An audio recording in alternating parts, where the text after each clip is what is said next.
Kayla, why do you look so lost? Are you okay? Todd's warm breath mixed with the frosty air. His concern seemed genuine, but I could feel the tears threatening to spill. Forcing a smile, I answered, "Just thinking. Let's go home and enjoy the stew I've been preparing." As we walked, the city around us bustled in Christmas cheer.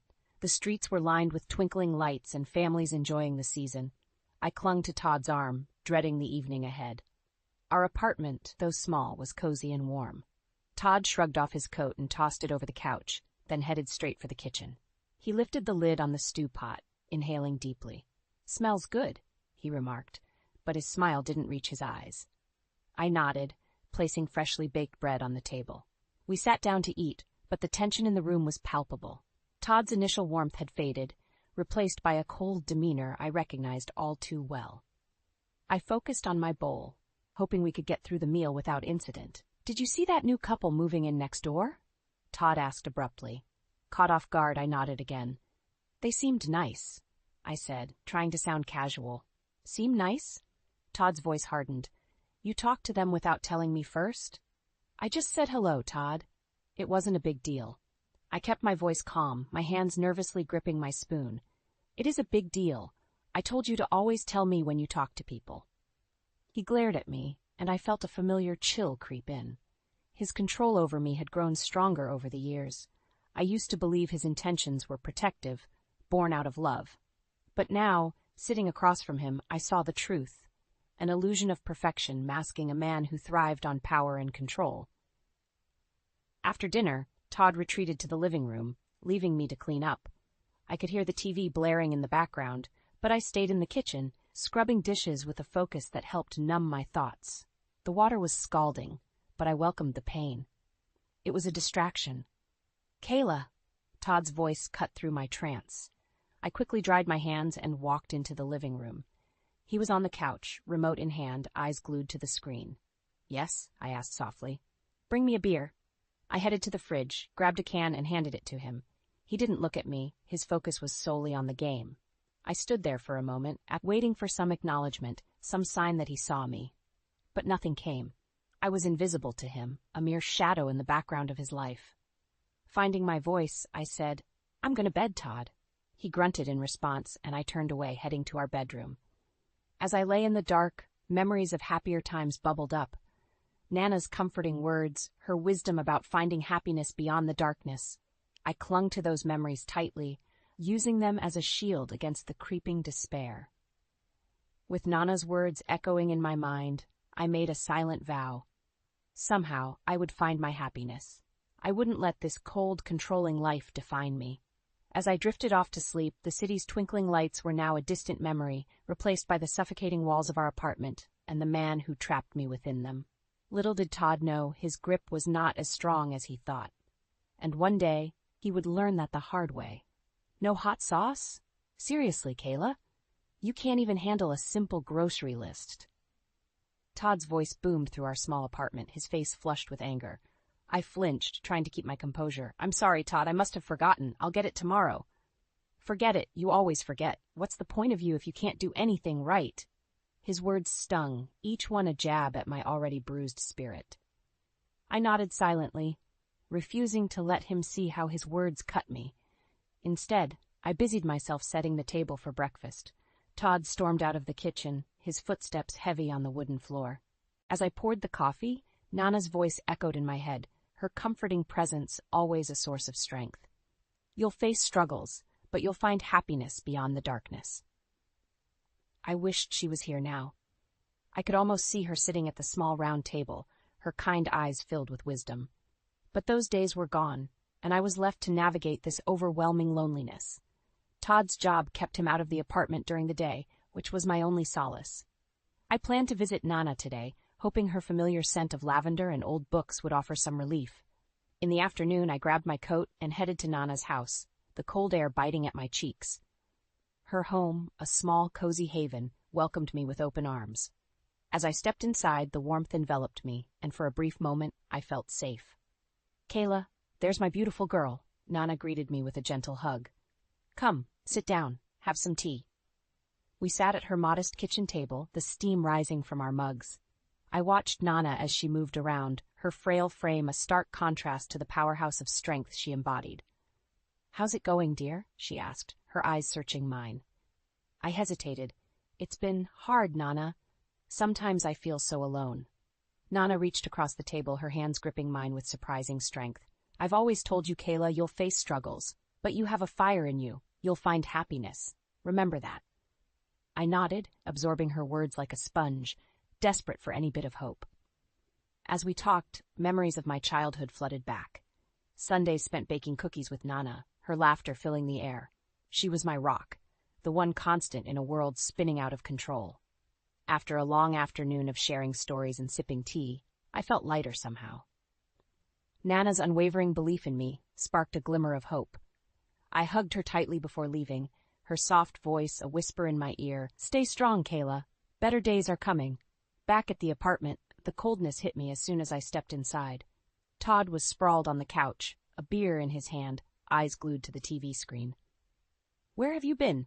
he demanded without looking up. "Visited Nana," I replied, hanging my coat. "Well, it's about time you got home. Make sure you don't forget the hot sauce tomorrow." I swallowed my frustration, nodding silently. As I prepared dinner, Nana's words played over in my mind, a silent chant to keep me going. Better days are coming, I told myself over and over, clinging to that flicker of hope. Todd's grip might be suffocating, but Nana's wisdom gave me strength. Somehow, I would find the courage to break free. One day, Todd would realize that his control was slipping, and my resilience would be his downfall. I awoke the next morning, feeling the weight of yesterday's visit to Nana still lingering. Her words cycled through my mind, giving me a faint sense of strength. But Todd's looming presence was a constant reminder of my reality. By midday, after completing my chores, I decided to head back to Nana's. Her home was my sanctuary, the only place where I felt any semblance of peace. I slipped out quietly, not wanting to wake Todd, who was sprawled on the couch, snoring lightly from last night's binge. Arriving at Nana's, I instantly felt calmer. She greeted me with her usual warmth, pulling me into a tight embrace. "You look tired, dear. Come and sit down," she said, leading me to the kitchen. We settled at the table, and she poured us both a cup of tea. The familiarity of her actions was comforting. "Nana, I've been thinking a lot about what you said," I admitted, tracing my finger along the edge of the cup, "about facing struggles and finding happiness." "Good," she replied, her eyes meeting mine with a knowing look. "Remember, Kayla, you'll find happiness beyond the darkness." I nodded, feeling the resolve build up inside me. "Thank you, Nana. I don't know what I'd do without you." "You'll find your way, Kayla, although the path might be hard." Feeling lighter, I left Nana's house and returned to our apartment.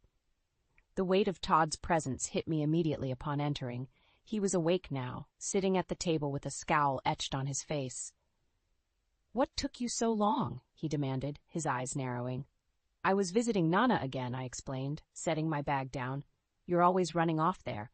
Maybe you should move in with her," he sneered. Ignoring his comment, I went to the kitchen to start dinner. The silence was thick, filled with unspoken tensions. I could feel Todd's eyes boring into my back as I prepared the meal. Later that evening, as we were eating, Todd's phone buzzed. He glanced at the screen and his demeanor shifted, a sly smirk appearing on his lips. Curiosity piqued, I watched as he typed something back, quickly and secretively. "You seem happy," I noted, unable to mask the bitterness in my voice. "I just got some good news from work," he replied nonchalantly, not looking up. After dinner, I cleaned up, my mind whirling with suspicions. Todd's secretive behavior had been growing, and my gut told me there was more to it than just work. As I lay in bed that night, Nana's words reverberated in my mind, offering a small but significant comfort. The path was undeniably hard, but I had to believe that happiness waited for me, somewhere beyond the turmoil. The next day, while Todd was at work, I decided to take a small step towards reclaiming my freedom. I visited a nearby real estate office, inquiring about small, affordable apartments.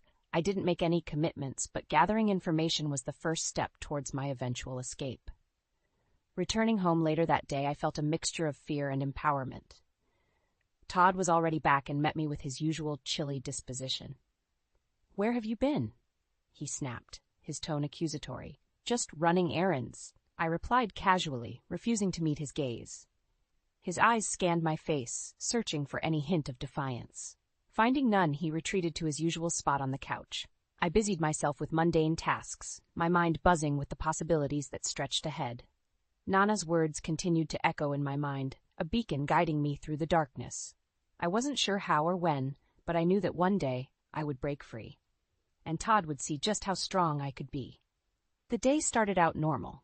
I was grocery shopping, crossing items off the list, trying to keep my mind focused. But a strange weariness had settled over me.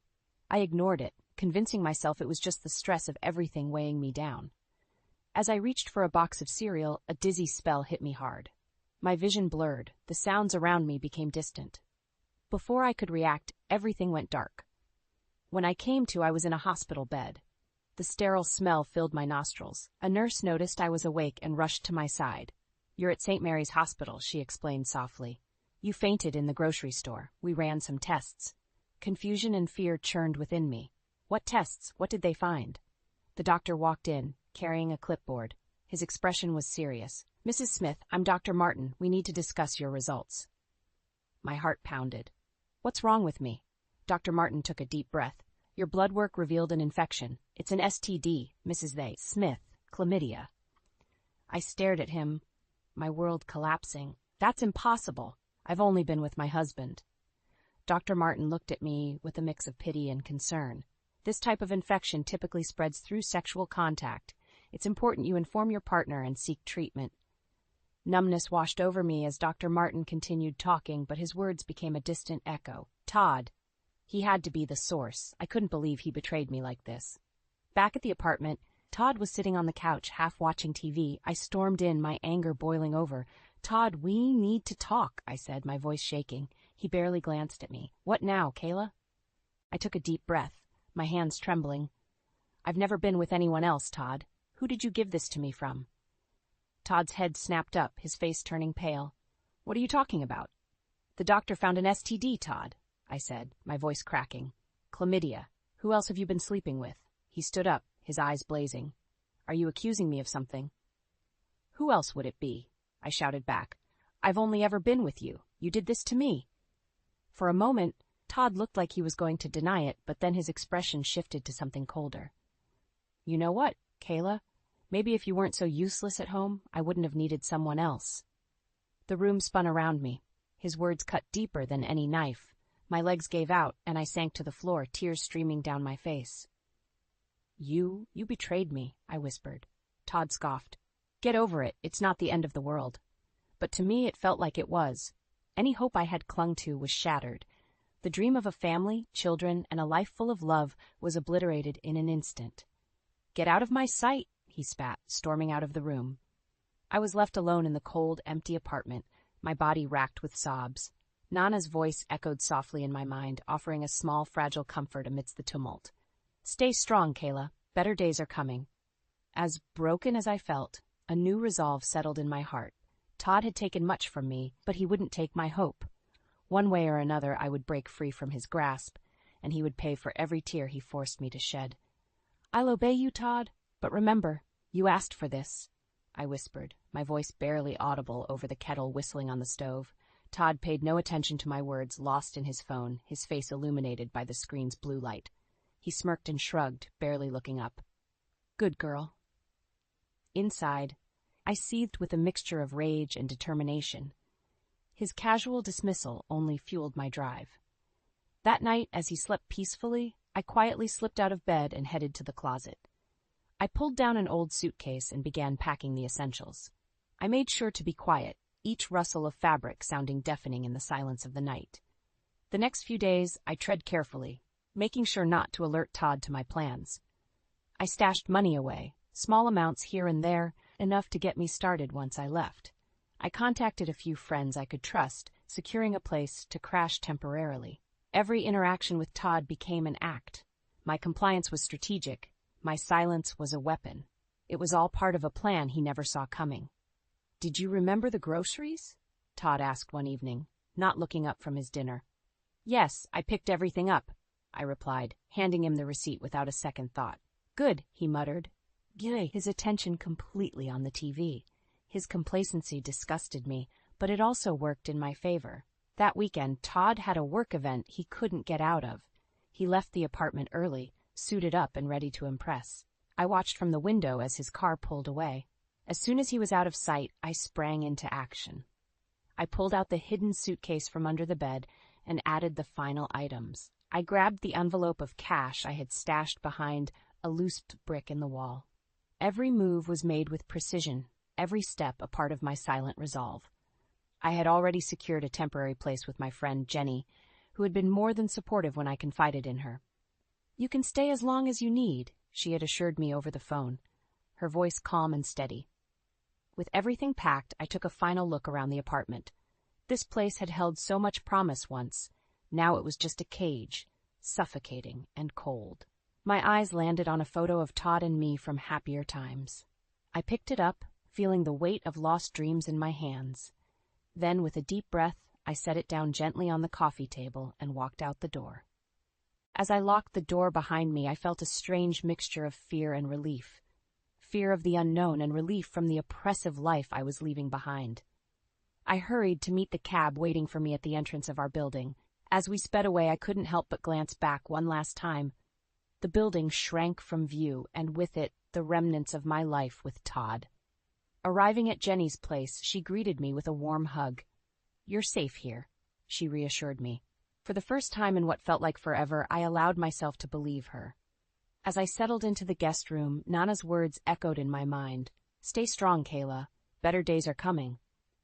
As I lay down that night, I felt a spark of hope bloom amidst my exhaustion. Todd had underestimated me greatly. He might have broken my heart, but my spirit was far from defeated. The real journey was just beginning, and this time I would be the one in control. "Why didn't you tell me about the STD, Todd? Who else are you sleeping with?" My voice cut through the quiet room like a knife as Todd entered our old childhood home, now vacant, except for the memories that clung to the walls. Todd's face twisted in shocked anger. "How did you find out about this place? And what the hell are you talking about?" "I know everything," I replied, my tone steady, years of pent-up rage and betrayal boiling over. "I've been recording our conversations, Todd. Every demeaning comment, every time you raised your voice. I have it all." For a moment, Todd's confidence wavered, but his arrogance quickly returned. "You think anyone will believe you? You have no proof. You're just a desperate, scorned woman." I reached into my bag and pulled out my phone, calmly pressing play on the audio files I had saved. Todd's venomous words filled the space, each one a piece of the puzzle that painted an unmistakable picture of his true nature. "They'll believe me," I said, my voice stronger now. "I've kept everything documented, and it's not just me, Todd. Others know too." His eyes widened, and for the first time I saw genuine fear. "What do you want, Kayla? Money? Apologies? None of this will change anything." "I'm not doing this for money or apologies," I stated. "I want you to face the consequences of your actions. You've hurt me, deceived me, and now it's time for you to pay." Todd clenched his fist, stepping closer. You think you're tough now, Kayla? You think you can take me down? You're pathetic." Ignoring his attempt to intimidate me, I continued, "You're going to come clean. You're going to face everyone and tell them the truth about who you are." A cruel laugh escaped Todd's lips. "And if I don't, then I'll release these recordings. I've made sure they're in safe hands. You can't stop them from getting out," I replied, holding his gaze with unwavering determination. Todd's confidence shattered.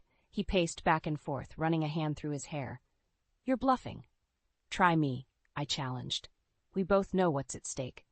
Todd's face contorted with rage, but he knew he was trapped. He couldn't risk losing everything he'd built on lies. "Fine," he spat out. "I'll meet with your people. But this isn't over, Kayla." I stepped closer, forcing him to meet my gaze. "Oh, it's just beginning, and remember, every step you take, I'll be there watching." He stormed out of the house, leaving me standing alone in the echo of his departure. My heart pounded, but I felt an overwhelming sense of justification. I had taken the first step toward reclaiming my life. As I walked out, the memories of our childhood home seemed to fade, replaced by the strength of my new resolve. Todd would soon learn that karma had a long reach, and his time of reckoning was at hand. The fight wasn't over, but for the first time, the odds were in my favor. As I headed back to Jenny's, the words Nana used to say echoed in my mind. "You'll face struggles, but you'll find happiness beyond the darkness." I was ready to face whatever came next, knowing the power of my own resilience. Todd's control over me was at its end, and the real battle was about to begin. "Your lies are finally catching up to you, Todd." "They know everything," I said with cold satisfaction, watching him squirm in the center of his office meeting room. Todd's mask of confidence cracked entirely in that moment. His eyes darted around the room, filled with his colleagues and his boss, Mr. Jenkins. They all wore expressions of shock and disbelief as the recordings of his verbal abuse played from the speakers. "What is this?" Mr. Jenkins demanded, his face turning red with anger. "This is not the man we thought we knew." Todd stumbled over his words, attempting to regain control. "This is private. This doesn't concern my work. Kayla, you have no right." I cut him off sharply. "You acted one way at home, Todd, but you can't hide anymore. Everyone sees the real you now."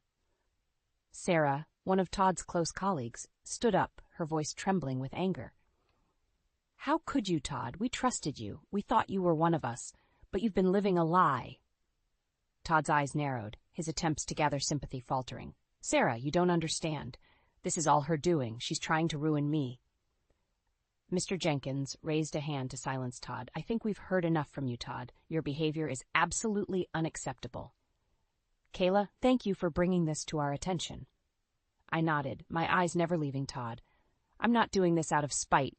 This is for everyone Todd has hurt, who might hurt in the future. This is about the truth." Todd's bravado faltered entirely. He turned to Mr. Jenkins, desperation creeping into his voice. "Please, I can explain. This isn't what it looks like." Mr. Jenkins shook his head. "It looks exactly like what it is, Todd.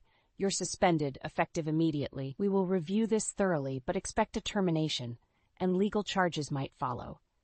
The colleagues murmured in agreement, their trust in Todd completely shattered. Todd looked around the room, realizing that he had lost his allies, his grip on power slipping entirely. I took a step forward, my voice calm but firm. "It didn't have to come to this, Todd. But you chose to deceive and manipulate. Actions have consequences." His eyes met mine, filled with a mix of anger and desperation. "This isn't over, Kayla." A small, cold smile tugged at my lips. "Oh, it is, and it's only fitting."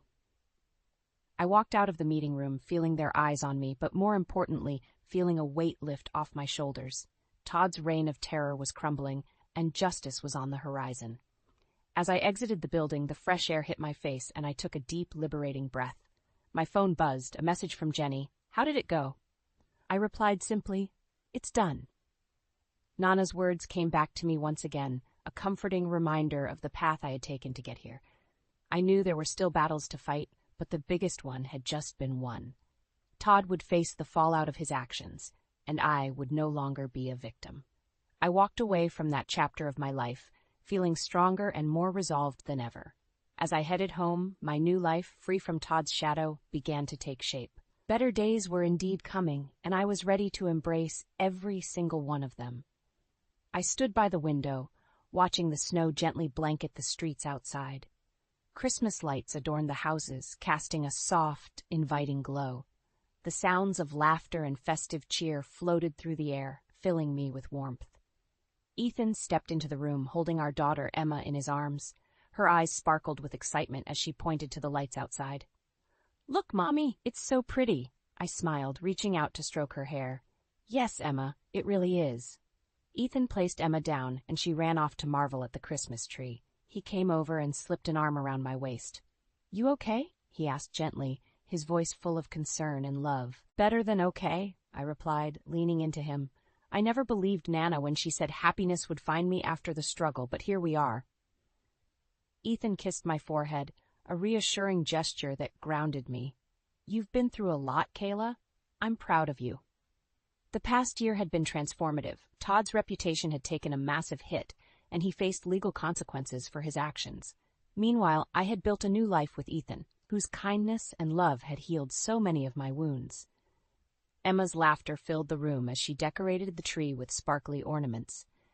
The sight of her pure joy brought a sense of completeness that I had longed for. I joined her, adding ornaments and tinsel, focusing on the present and the future filled with hope. Ethan picked up a small box from under the tree and handed it to me. "Open it," he urged, his eyes twinkling with anticipation. Curious, I unwrapped the box to find a delicate necklace with a locket. Inside was a picture of Emma and a tiny note in Ethan's handwriting, forever and always. Tears welled up in my eyes, but they were tears of happiness. Thank you, Ethan. It's perfect. Emma ran over and gazed at the locket with wide eyes. So pretty, Mommy, I smiled down at her. Just like you, darling. Later that evening, as we sat down for dinner, the joy and love in the room were palpable. It was a striking contrast to the tense, suffocating atmosphere I had once known. Ethan held my hand under the table, a small but meaningful gesture that reminded me of how far I'd come. After dinner, we gathered around the fireplace. Ethan read Emma a Christmas story while I watched, feeling immense gratitude. The flames flickered, casting a warm glow, reminiscent of the light Nana always said would find me. Reflecting on the past, I realized that every struggle, every tear, and every moment of despair had led me to this. Nana's words had come to life in ways I couldn't have imagined back then. Happiness didn't just find me. I built it with the strength and resilience I never knew I had. As Ethan finished the story, Emma snuggled into my lap, her tiny hands gripping mine. I love you, Mommy, she murmured sleepily. I love you too, Emma. So much, I whispered back, my heart full. Ethan's eyes met mine over Emma's head, filled with love and pride. In his gaze, I saw the future, a future built on love, trust, and the promise of better days. Nana's prediction had come true. Beyond the darkness, I had found not just happiness, but a peace I had thought was lost forever. And with Ethan and Emma by my side, I knew we could overcome anything life threw our way. The new dawn was here, bringing with it all the joy, love, and laughter I had once feared impossible. The journey had been long and painful, but in the end, it was completely worth it. With Ethan and Emma, I was ready to embrace every beautiful moment life had to offer. I was sitting at my desk, surrounded by the usual chaos of a school counselor's office, piles of papers, sticky notes clinging to every surface, and the faint smell of coffee lingering in the air. My day had been the typical blend of teenage angst and administrative tasks when I noticed the envelope. It was plain, unmarked, and sitting atop the stack of college brochures like it had just appeared out of thin air. Curiosity got the better of me. I tore it open, expecting some mundane request or perhaps another reminder about the upcoming parent-teacher night. Instead, I found a typed letter, the words cold and clinical, yet somehow burning into my brain. Your husband, Grant Lawson, is not who you think he is. He's been unfaithful and involved in illegal activities at his restaurant. Be careful. I read it twice, 3 times, each word slicing deeper into the fabric of my reality. My name is Eliza, and at that moment I felt like I was standing on the edge of a cliff, the ground beneath me crumbling away. I shoved the letter into my bag, my hands trembling. The bell rang, signaling the end of the school day, and I mechanically went through the motions of seeing the last few students out. All the while, my mind was racing, trying to piece together the implications of what I had just read. Grant and I had been married for 8 years. He was charming, sure, with that easy smile and those ambitious plans for his restaurant. But lately, there had been late nights, vague explanations, and a growing distance between us that I had chalked up to the pressures of his business. Now I was questioning everything. The drive home was a blur. I parked in our driveway and just sat there, gripping the steering wheel like it was the only thing keeping me tethered to reality. The house was quiet, the kind of quiet that felt heavy, like it was waiting for something to happen. I finally got out of the car and walked inside, the letter still tucked away in my bag, a secret burning a hole through the fabric. I needed to talk to someone who could help me make sense of this mess. Ruby, my best friend, was the first person who came to mind. She had a knack for seeing through the bullshit and telling it like it was. I dialed her number, my heart pounding in my chest. Hey, Ruby. Can you come over? I need to talk. Sure thing, Eliza. What's up? You sound off. I'll tell you when you get here. Just please hurry. While I waited, I tried to distract myself by tidying up the living room, but every little thing seemed to remind me of Grant. The framed photo from our wedding, the souvenirs from our travels, even the stupid throw blanket he insisted we needed. It all felt like a lie now. Ruby arrived about 15 minutes later, her expression a mix of concern and curiosity. She took one look at me and knew something was seriously wrong. Okay, Spill. What's going on? I handed her the letter, watching her eyes scan the words. Her face shifted from confusion to anger, then to a kind of steely determination that I had always admired about her. Eliza, this is serious. What are you going to do? I don't know, Ruby. I feel like my whole life is a lie. I need to find out if this is true, but I don't even know where to start. First things first, you can't confront Grant until you have proof. If there's one thing I've learned from all those crime shows, it's that you need evidence. Her attempt at humor made me smile, albeit weakly. Yeah, I suppose you're right. Listen, Eliza, whatever happens, I'm here for you. We'll figure this out together. Her words were a lifeline, a reminder that I wasn't alone in this. But as much as I appreciated her support, I knew that the path ahead was one I had to walk myself.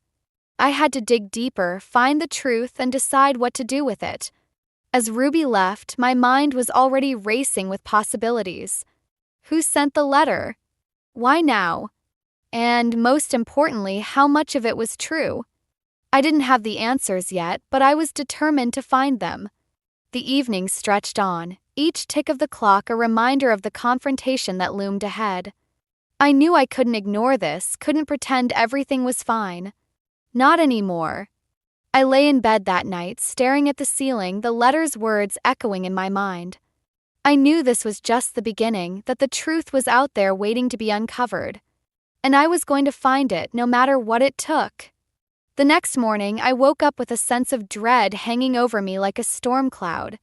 Grant was already gone, his side of the bed cold and untouched, a silent reminder of the growing distance between us. I went through the motions of getting ready, but my mind was elsewhere, tangled up in the implications of that letter. At breakfast, I noticed the little things that had become routine: the empty coffee cup he left on the counter, the way he never seemed to be around for breakfast anymore. I tried to shake off the feeling, focusing instead on the day ahead. But the truth was, the letter had planted a seed of doubt that was quickly taking root. When I got to work, I found it hard to concentrate. My students' problems felt trivial compared to the chaos brewing in my own life. During lunch, I called Mabel, Grant's mother. I needed her wisdom, her quiet strength. She answered on the second ring, her voice warm and welcoming. Eliza, dear, how are you? I'm managing, I replied, trying to keep my voice steady. Can we talk? I could really use your advice. Of course, come by after work. I'll make us some tea. The rest of the day dragged on, each minute a reminder of the conversation I was dreading with Grant. By the time I arrived at Mabel's, I was a bundle of nerves. She greeted me with a hug, her presence instantly calming. As we sat in her cozy kitchen, the smell of chamomile filling the air, I felt a bit of the tension ease. Mabel had that effect on people. I've noticed Grant's been distant, I began, choosing my words carefully. And I got this letter. Says he's been unfaithful and involved in some shady business. I don't know what to believe. Mabel's eyes softened with understanding. Eliza, I've seen this before. Grant's father was much the same, charming, ambitious, but always hiding something. Trust your instincts. Her words were both comforting and unsettling. I had always admired Mabel's ability to see through the facade, but hearing her confirm my fears was like a punch to the gut. Do you think it's true? I asked, my voice barely a whisper. I don't know, dear.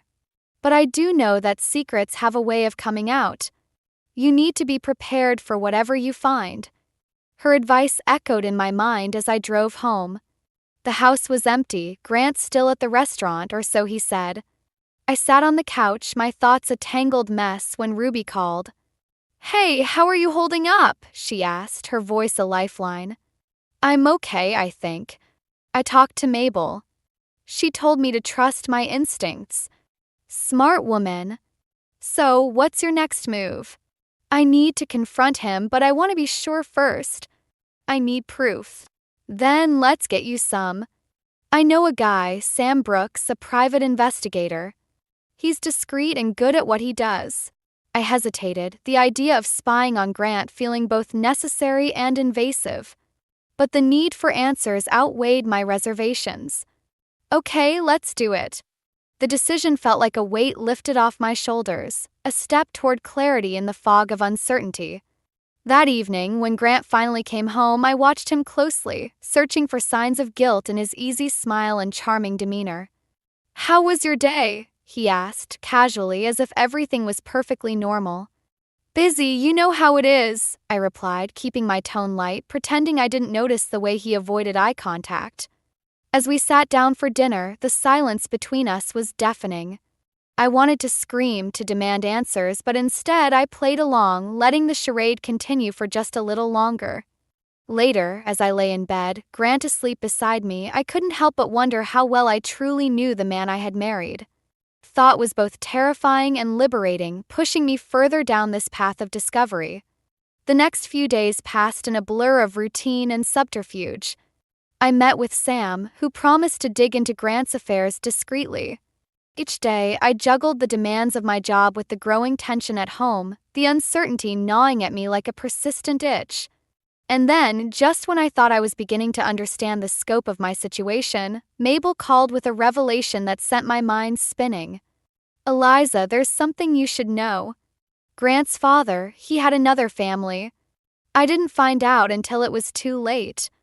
I'm telling you this because I see the same patterns in Grant." Her words were a bombshell, adding a new layer of complexity to an already tangled web. Seemed the past was repeating itself, and I was caught in the middle, struggling to break free. As I hung up the phone, I realized that the foundation of my life was more fractured than I had ever imagined. But with each new revelation, my resolve hardened. I was determined to uncover the truth, no matter the cost. The air felt heavy as I drove to meet Sam Brooks. Private investigator had called earlier, his voice as steady and assured as ever, telling me he had some information. My stomach churned with a mix of dread and anticipation. I had asked for the truth, and now it was time to face it. I met Sam at a small, unassuming cafe on the edge of town. He was already seated at a corner table, a folder in front of him and a cup of black coffee in hand. He nodded as I approached, gesturing for me to sit. "Eliza," he greeted, his tone professional yet kind. "I've got some updates for you." I nodded, trying to keep my nerves in check. "Okay, let's hear it." Sam opened the folder, revealing a series of photographs and documents. "I followed Grant for the past week. He's been meeting with several individuals who have questionable backgrounds. It seems his restaurant is a front for some illegal dealings." My heart sank as I looked at the evidence. There was no denying it now. The man I thought I knew was involved in something dark and dangerous. "And the affairs?" I asked, my voice barely above a whisper. Sam hesitated, then handed me a photo. It showed Grant with a woman I didn't recognize, their body language intimate and familiar. "I'm sorry, Eliza. This isn't easy to see." I felt a cold numbness spread through me, a mix of betrayal and anger. I had suspected, but seeing it confirmed was a different kind of pain. "What do I do now?" I asked, more to myself than to Sam. "That's up to you. But whatever you decide, you should be prepared. People like Grant don't always react well when cornered."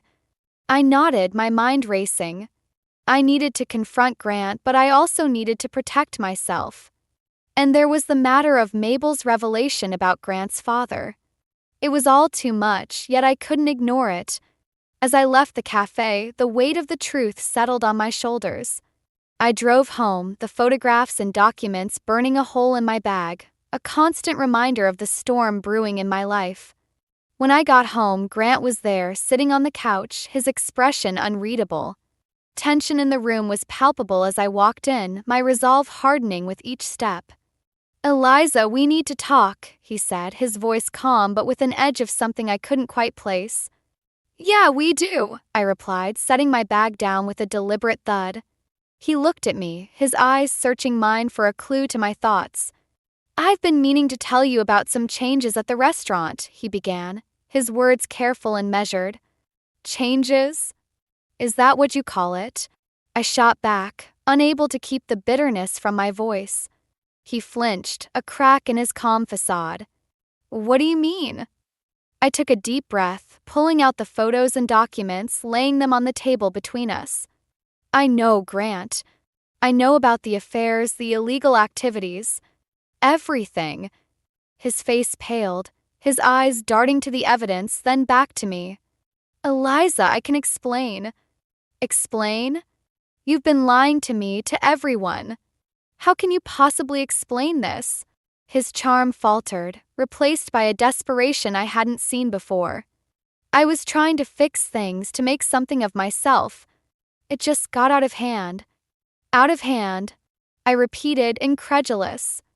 "You've put us all at risk, Grant. This isn't just about you anymore." He stood, running a hand through his hair, his frustration evident. "I didn't want to drag you into this. I thought I could handle it." "Well, you were wrong," I said, my voice steady despite the turmoil inside me. "And now we have to deal with the consequences." The room fell silent, the weight of our unspoken fears hanging between us. I felt a mix of anger and sadness, the betrayal cutting deeper than I had imagined. Suddenly, the doorbell rang, breaking the tension. I opened it to find Ruby standing there, her expression a mix of concern and determination. "Hey, I thought you might need some backup," she said, stepping inside without waiting for an invitation. Her presence was a balm, a reminder that I wasn't alone in this fight. Grant looked between us, realizing that the facade he had carefully constructed was crumbling, and there was no going back. As the evening wore on, the reality of the situation settled in. I knew the path ahead was fraught with challenges, but I also knew I had the strength to face them. This was about more than just uncovering the truth. It was about reclaiming my life, my sense of justice. And as I stood there, surrounded by the remnants of my shattered reality, I felt a flicker of hope. This was just the beginning, and I was ready to see it through to the end. The days following my confrontation with Grant felt like I was living in a haze. Each morning, I woke up hoping it had all been a nightmare, only to find the evidence staring back at me from its hiding place in my closet. I could feel the weight of it pressing down on me, urging me to make a decision. One afternoon, as I sat in my office at the school, my phone buzzed with a message from Mabel. "Can we talk?" "It's important," it read. Her words sent a jolt of anxiety through me. I quickly replied, arranging to meet her at her house after work. When I arrived, Mabel was waiting for me on the porch, her expression serious yet welcoming. She led me inside, and we settled into the living room, the familiar comfort of her home providing a small respite from the chaos of my thoughts. "Eliza, I've been thinking about everything," she began, her voice gentle yet firm. "There's something else I need to tell you." I braced myself, knowing that whatever she was about to reveal could change everything once again. "Grant's father wasn't just deceitful with his affairs," Mabel continued, her eyes filled with a mix of regret and resolve. "He was involved in some very dangerous circles. I didn't know until it was too late, and I fear Grant may have followed in his footsteps more closely than I realized." Her words hit me like a tidal wave, the implications crashing over me. The web of lies and deceit was far deeper than I had imagined, and it seemed Grant was entangled in it more than I could have known. "Why didn't you tell me this before?" I asked, trying to keep the accusation out of my voice. "I hoped it wasn't true," Mabel admitted, her eyes downcast. "But seeing how things have unfolded, I can't ignore it any longer. I'm telling you now because I don't want you to make the same mistakes I did." Her confession was both a warning and a plea, urging me to take action before it was too late. I nodded, my mind racing with the possibilities. I needed to protect myself and my future, but how could I do that when the ground beneath me kept shifting? As I left Mabel's house, my phone buzzed again, this time with a call from Ruby. "Hey, I've got something you need to see," she said, her voice tinged with urgency. "Meet me at the park." I agreed, curiosity and apprehension battling within me. When I arrived, Ruby was already there, pacing near the swings, her camera bag slung over her shoulder. "What's going on?" I asked, joining her. She handed me her camera, showing me a series of photos she had taken over the past few days. They showed Grant meeting with a group of men outside his restaurant, their expressions serious and their gestures animated. "I've been keeping an eye on him," Ruby explained, her voice low. "These guys aren't your typical business partners. Something's definitely up." I studied the photos, the pieces of the puzzle clicking into place. It was clear that whatever Grant was involved in, it was bigger than I had anticipated. "Thank you, Ruby," I said, feeling a surge of gratitude for her loyalty and determination. "I don't know what I'd do without you." "We're in this together, Eliza," she replied, her eyes fierce with determination. "Now, what's the plan?" Paused, considering my options. I needed to confront Grant again, but this time with a clearer understanding of the stakes. And I needed to make sure I was protected both physically and legally. As I sat in the park watching the children play, I felt a shift within me. This wasn't just about uncovering the truth anymore. It was about reclaiming my life and ensuring a safe future for myself and the child I might one day have. The thought brought a sense of clarity, a determination to see this through to the end. That evening, I returned home to find Grant waiting for me, his expression guarded. Tension between us crackled like static electricity, unspoken words hanging heavy in the air. "We need to talk," I said, my voice steady despite the turmoil inside me. "About what?" he replied, his tone defensive. "About the men you've been meeting," I said, watching his reaction closely. His eyes flickered with something I couldn't quite place. Fear, perhaps, or maybe realization that his secrets were unraveling. "Eliza, it's not what you think," he began, but I cut him off. "Then tell me what it is, Grant.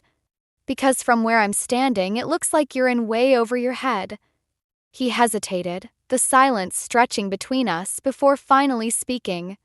"I was trying to help the business, to make it successful. But things got complicated." "Complicated?" Echoed, incredulous. "Grant, you're putting us all at risk. This isn't just about you anymore."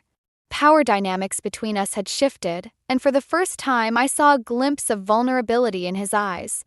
It was a small victory, but it fueled my resolve to keep pushing forward, to uncover the full extent of his deceit and protect the life I was fighting to reclaim. The days blurred together as I navigated the chaos Grant had brought into our lives. My mind was a whirlwind of plans and fears, each day a new test of my resolve. Mabel and I had begun documenting everything, a paper trail of deceit and betrayal that we hoped would protect us. But with each passing day, the stakes seemed to rise, the shadows of Grant's actions growing longer and more menacing. One evening, as I sat at the kitchen table, sorting through the documents Mabel and I had gathered, Grant walked in. His presence filled the room, an unspoken tension crackling between us. I could feel his gaze on me, the weight of his scrutiny heavy on my shoulders. "Eliza, we need to talk," he said, his voice a mix of frustration and something else, something darker. I looked up, meeting his eyes with a steady gaze. "About what, Grant?" "The lies or the danger you've put us in." He flinched, a flicker of something like guilt crossing his features. "I'm trying to fix it, you know. I'm doing everything I can." "Are you?" I challenged, standing up and facing him. "Because from where I'm sitting, it looks like you're digging us deeper." Grant's jaw tightened, a muscle ticking in his cheek. "You don't understand, Eliza. It's not that simple." "Then make me understand," I replied, my voice rising. "Because all I see are secrets and lies." The silence stretched between us, thick and suffocating. I could see the conflict in his eyes, the war between his ambition and the reality he had created. It was a moment of vulnerability, but it was fleeting, quickly replaced by the defensive mask he wore so well. "I'm handling it," he insisted, his tone firm, but I could hear the cracks forming beneath it. Before I could respond, the doorbell rang, slicing through the tension like a knife. I moved to answer it, finding Ruby on the other side, her expression urgent. "Eliza, we need to talk," she said, glancing past me to where Grant stood. "Now?" I nodded, stepping outside with her, the cool evening air a welcome relief from the suffocating tension inside. "What's going on?" I asked, my heart pounding. "I've been digging deeper," Ruby said, her voice low and serious. And I found something big. Grant's business isn't just a front, it's tied to a network of money laundering. This is serious, Eliza. Her words hit me like a punch to the gut, the implications spinning through my mind. This was bigger than I had imagined, the danger more immediate and real. What do I do? I asked, my voice trembling slightly. We need to act fast, Ruby replied, her determination unwavering. You have to get out of there, Eliza. It's not safe. I nodded, the decision crystallizing in my mind. I couldn't stay, not with the threat looming over us. But leaving meant accepting the end of everything I had built with Grant, the life we had shared unraveling like a frayed thread. As I re-entered the house, the gravity of the situation settled over me like a shroud. Grant was still in the kitchen, his back to me as he stared out the window. I'm leaving, I said, my voice steady despite the fear clawing at my insides. He turned, surprise and disbelief etched on his face. What? You can't just... I can and I will, I interrupted, my resolve firm. I have to protect myself, Grant. I have to protect our future. His expression shifted, a mix of anger and desperation. Eliza, please. I can fix this. No, you can't, I replied, my heart aching with the truth of it. You've made your choices, and now I have to make mine. The silence that followed was heavy, the finality of my words hanging in the air. I turned away, moving to gather my things, each step a reminder of the life I was leaving behind. As I packed a bag, my mind raced with the possibilities, the uncertainty of the future looming large. But beneath the fear and doubt, there was a flicker of hope, a belief that I could rebuild, that I could find a way forward. With one last look at the home we had shared, I stepped out into the night, the path ahead uncertain but necessary.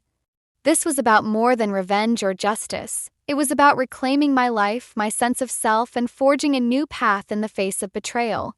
As I drove away, the weight of the past slowly lifted, replaced by a newfound determination. I didn't know what the future held, but I knew I had the strength to face it, to rise above the chaos and carve out a new beginning. I stood in the dimly lit hallway of Mabel's house, the weight of my decision pressing down on me.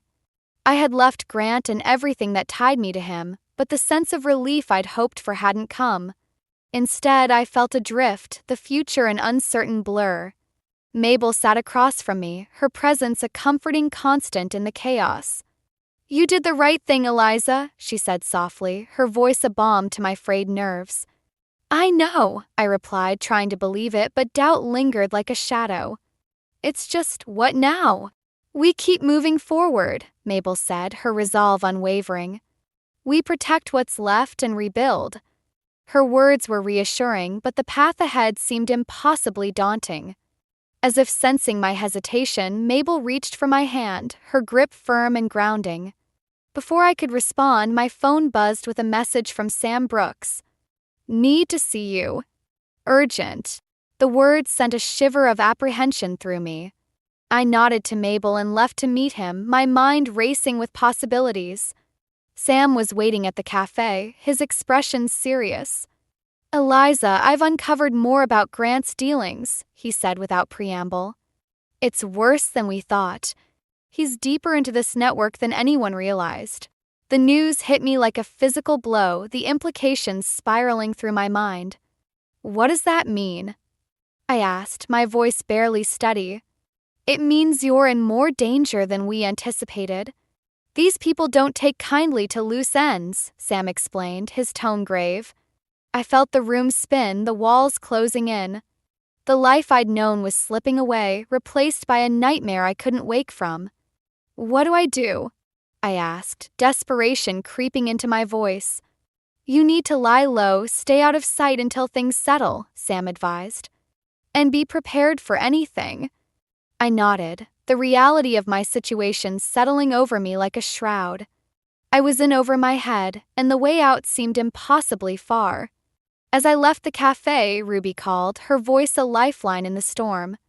Eliza, I've got a place you can stay. It's safe, and no one will find you there. Thank you, Ruby, I said, my gratitude genuine. I'll head there now. The drive to the safe house was a blur, my mind replaying Sam's warning over and over. I couldn't shake the feeling that I was being watched, that danger lurked around every corner. By the time I arrived, my nerves were frayed, exhaustion tugging at my edges. The safe house was small and unassuming, tucked away in a quiet neighborhood. Ruby had left the key under the mat, and as I stepped inside, the silence enveloped me. It was a stark contrast to the chaos of my recent days, but the solitude was a balm I desperately needed. As I settled in, I felt the weight of everything pressing down on me. The lies, the danger, the uncertainty of the future. It was all too much. I sank onto the couch, my body trembling with the effort of holding it together. The night stretched on, each tick of the clock a reminder of the precariousness of my situation. I was alone, isolated from the life I had known, and the uncertainty of what lay ahead was suffocating. Then, just as I thought I had reached my breaking point, the phone rang. It was Grant, his voice a mix of anger and desperation. "Eliza, you need to come back. We can fix this." I felt a surge of anger, the audacity of his words igniting something within me. "Fix this? You've put us all in danger, Grant. There's no fixing that." "You don't understand," he insisted, his voice rising. "I can make it right." "No, you can't," I replied, my voice firm. "I'm done, Grant. I'm done with the lies and the danger." The silence on the line was heavy, the finality of my words hanging between us. I hung up, the decision solidifying within me. I couldn't go back, not now. But even as I resolved to move forward, a new fear took root. If Grant couldn't fix this, what would happen next? The uncertainty was a constant companion, whispering fears I couldn't ignore. As the night deepened, I felt the weight of my choices, the path ahead fraught with danger and doubt. But beneath it all, there was a flicker of hope, a belief that I could rise above the chaos, that I could reclaim my life. In the quiet of the safe house, I realized that this was my lowest point, but it was also a turning point. I could let the darkness consume me, or I could fight my way back into the light. And as I lay there, the decision was clear. I would fight. For myself, for my future, and for the life I was determined to rebuild. The safe house was quiet, the only sound the soft ticking of a clock echoing through the dimly lit rooms. I sat at the small kitchen table, the weight of the impending confrontation pressing down on me like a physical force. I knew it was time to face Grant one last time, to put an end to the tangled web of lies and deceit that had ensnared us both. The phone rang, its shrill tones slicing through the silence. I picked it up, my heart pounding in my chest. It was Grant, his voice taut with desperation. "Eliza, we need to talk. Face to face." "Why?" I asked, trying to keep my voice steady. "So you can spin more lies?" "No," he replied, a hint of vulnerability in his tone. "I need to explain. Meet me at the restaurant. Please." I hesitated, the thought of seeing him again filling me with a mix of dread and resolve. But I knew I had to do this, to confront him with everything I had learned. "Fine," I said, my voice firm. "But this is it, Grant. No more games." The drive to the restaurant was tense, my mind a whirlwind of possibilities. I parked a block away, the evening air cool against my skin as I approached the building. The restaurant loomed ahead, its lights casting long shadows on the sidewalk. Inside, the place was empty, the chairs stacked on tables, the air thick with the smell of cleaning products. Grant stood near the bar, his posture tense, eyes shadowed with something I couldn't quite read. "Eliza," he said, his voice a mix of relief and apprehension. "Thank you for coming." "Get to the point, Grant," I replied, crossing my arms to keep from trembling. "I'm tired of your half-truths." He nodded, a flicker of something like regret crossing his features. "I messed up, Eliza. I got in over my head. But it was never supposed to be like this." "Like what?" I challenged, stepping closer. "A front for illegal activities?" "A lie. I thought I could control it," he admitted, his voice cracking. "I wanted to give us everything, but I lost sight of what mattered." His words hung in the air, a confession that was both too late and too little. I felt a surge of anger, the betrayal cutting deeper than I'd expected. And the affairs? I asked, my voice cold. Were they part of your plan too? Grant flinched, his eyes dropping to the floor. I was stupid. I thought I needed more, but it was never real. I shook my head, disbelief mingling with frustration. You risked everything for nothing, Grant. You put us all in danger. I know, he said, his voice barely above a whisper. But I can fix it. I just need time. Time, echoed, incredulous. You've had time and look where we are. The silence stretched between us, the weight of our choices a chasm neither of us could cross.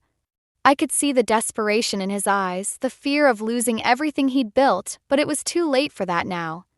As I turned to leave, something caught my eye, a folder on the bar, its contents spilling out. I picked it up, flipping through the pages, my heart sinking as I realized what it was. Evidence, meticulously documented, of Grant's dealings and the network he was entangled in. What is this? I demanded, holding up the folder. It's everything, Grant replied, his voice resigned. I was going to turn it over to make things right. I studied him, searching for the truth in his eyes. For the first time, I saw the man he used to be, the one I had fallen in love with, buried beneath layers of ambition and insecurity. Why now? I asked, my voice softer, the anger giving way to a weary sadness. Because I'm tired, Eliza, he said, his shoulders slumping. Tired of running, of hiding. I want to end this. His confession was unexpected, a twist I hadn't anticipated. I felt a flicker of hope, tempered by the reality of our situation. Then do it, I said, handing him the folder. Turn it over and maybe we can find a way out of this mess. Grant nodded, taking the folder with a determined expression. I will. I promise. As I left the restaurant, the weight of the confrontation lifted slightly, replaced by a cautious optimism. The resolution wasn't perfect, but it was a start, a step towards reclaiming the life we had lost. The themes of justice and redemption had brought us to this point, and as I walked into the night, I realized that the path ahead was still uncertain. But it was one I was ready to face. Confrontation had tested us both, but it had also offered a chance for healing, a chance to rebuild from the ashes of our mistakes. The morning sun filtered through the curtains of Mabel's living room, casting soft patterns across the floor. I sat with her, a cup of tea warming my hands, the air between us filled with a quiet sense of relief. It had been a few weeks since the confrontation with Grant, and though the path ahead was still uncertain, there was a newfound peace in knowing the worst was behind us. Mabel looked at me, her eyes filled with a mix of pride and understanding. You've come a long way, Eliza, she said softly, her words carrying the weight of our shared journey. I couldn't have done it without you, I replied, meaning every word. Her support had been a lifeline, guiding me through the storm. We sat in comfortable silence, the bond between us stronger than ever. It was a testament to the resilience of the human spirit, the ability to find strength in the face of adversity. As I sipped my tea, my thoughts drifted to Grant. He had turned over the evidence, and the authorities were now untangling the web he had woven. It was a step towards redemption, a chance for him to make amends, even if it meant facing the consequences of his actions. A knock at the door broke the quiet, and Ruby entered, her presence a burst of energy and warmth. I brought something for you, she said, handing me a small, wrapped package. I opened it to find a photo album, the pages filled with memories of happier times. It was a reminder of the life I had built, the moments of joy and love that were still worth cherishing. Thank you, Ruby, I said, touched by her gesture. This means a lot. We've been through a lot, but I know you'll come out stronger, she replied, her confidence in me unwavering. As the day unfolded, I felt a sense of closure settling over me. The journey had been tumultuous, but it had also been transformative. I had faced my fears, confronted the truth, and emerged with a clearer sense of who I was and what I wanted. Later, as the afternoon sun dipped below the horizon, I found myself alone in the garden, the cool breeze a gentle reminder of the world's beauty. I placed a hand on my stomach, feeling a flutter of movement, a reminder of the life growing within me. In that moment, I realized that this was the beginning of a new chapter. The themes of justice and protection had guided me through the darkness, and now they would light the way forward. I was no longer defined by the chaos of the past, but by the hope of the future. As I stood there, a lingering question tugged at the edges of my mind. Would Grant truly change? Could he find redemption in the choices he had made? It was a question that would remain unanswered, a reminder that life's complexities often defy simple resolutions. But I knew that whatever happened, I had the strength to face it. I had learned to trust myself, to find courage in vulnerability, and to embrace the unknown with open arms. The journey had tested me in ways I never expected, but it had also revealed a resilience I hadn't known I possessed. And as I looked out at the world, I felt a deep sense of peace, a certainty that I was exactly where I needed to be. With a final glance at the setting sun, I turned and walked back inside, ready to embrace whatever came next. Past was behind me, and the future was a canvas waiting to be painted with the colors of hope and possibility. I went ahead and got a divorce. I'll be taking the house as part of the settlement. You have no say in it. After saying that, Nick left the hospital room. My pleas to wait and my willingness to discuss were all ignored by him. This is how I was abandoned. Left alone while dealing with cancer. Yet, somehow, the lingering frustration in my heart seemed to have dissipated. Perhaps, by this point, my love for Nick had already faded. Nick, who toyed with me and repeatedly acted selfishly, deserves divine retribution. Thinking so, I began to devise a scenario for revenge. My name is Michelle Brown, a housewife in her 50s. I live with my husband, Nick. We have no children, and I thought we had been supporting each other throughout our marriage. At least, I had been. But between Nick and me, a gap had formed that would never be filled. Generally, a marriage is about supporting each other, striving together, and filling what lacks in one another. However, there was none of that between us. Hey, where's my dinner? If you don't make it quickly, it's going to be a problem. I had been out on an errand. When I returned home, Nick, who had the day off, poked his head out from his room and demanded his meal. There are no breaks for a housewife. Because if I neglect household chores even for a day, our life falls into disarray. Meanwhile, Nick, a regular office worker, had days off. However, he spent these holidays only for himself. Even though I was busy with various things, in our 30 years of marriage, Nick had never once offered to help. Housework is the job of a housewife. It's only natural for a working adult not to shirk their duties. That was Nick's reasoning, and even if I was sick, he never allowed me to take a break from household duties.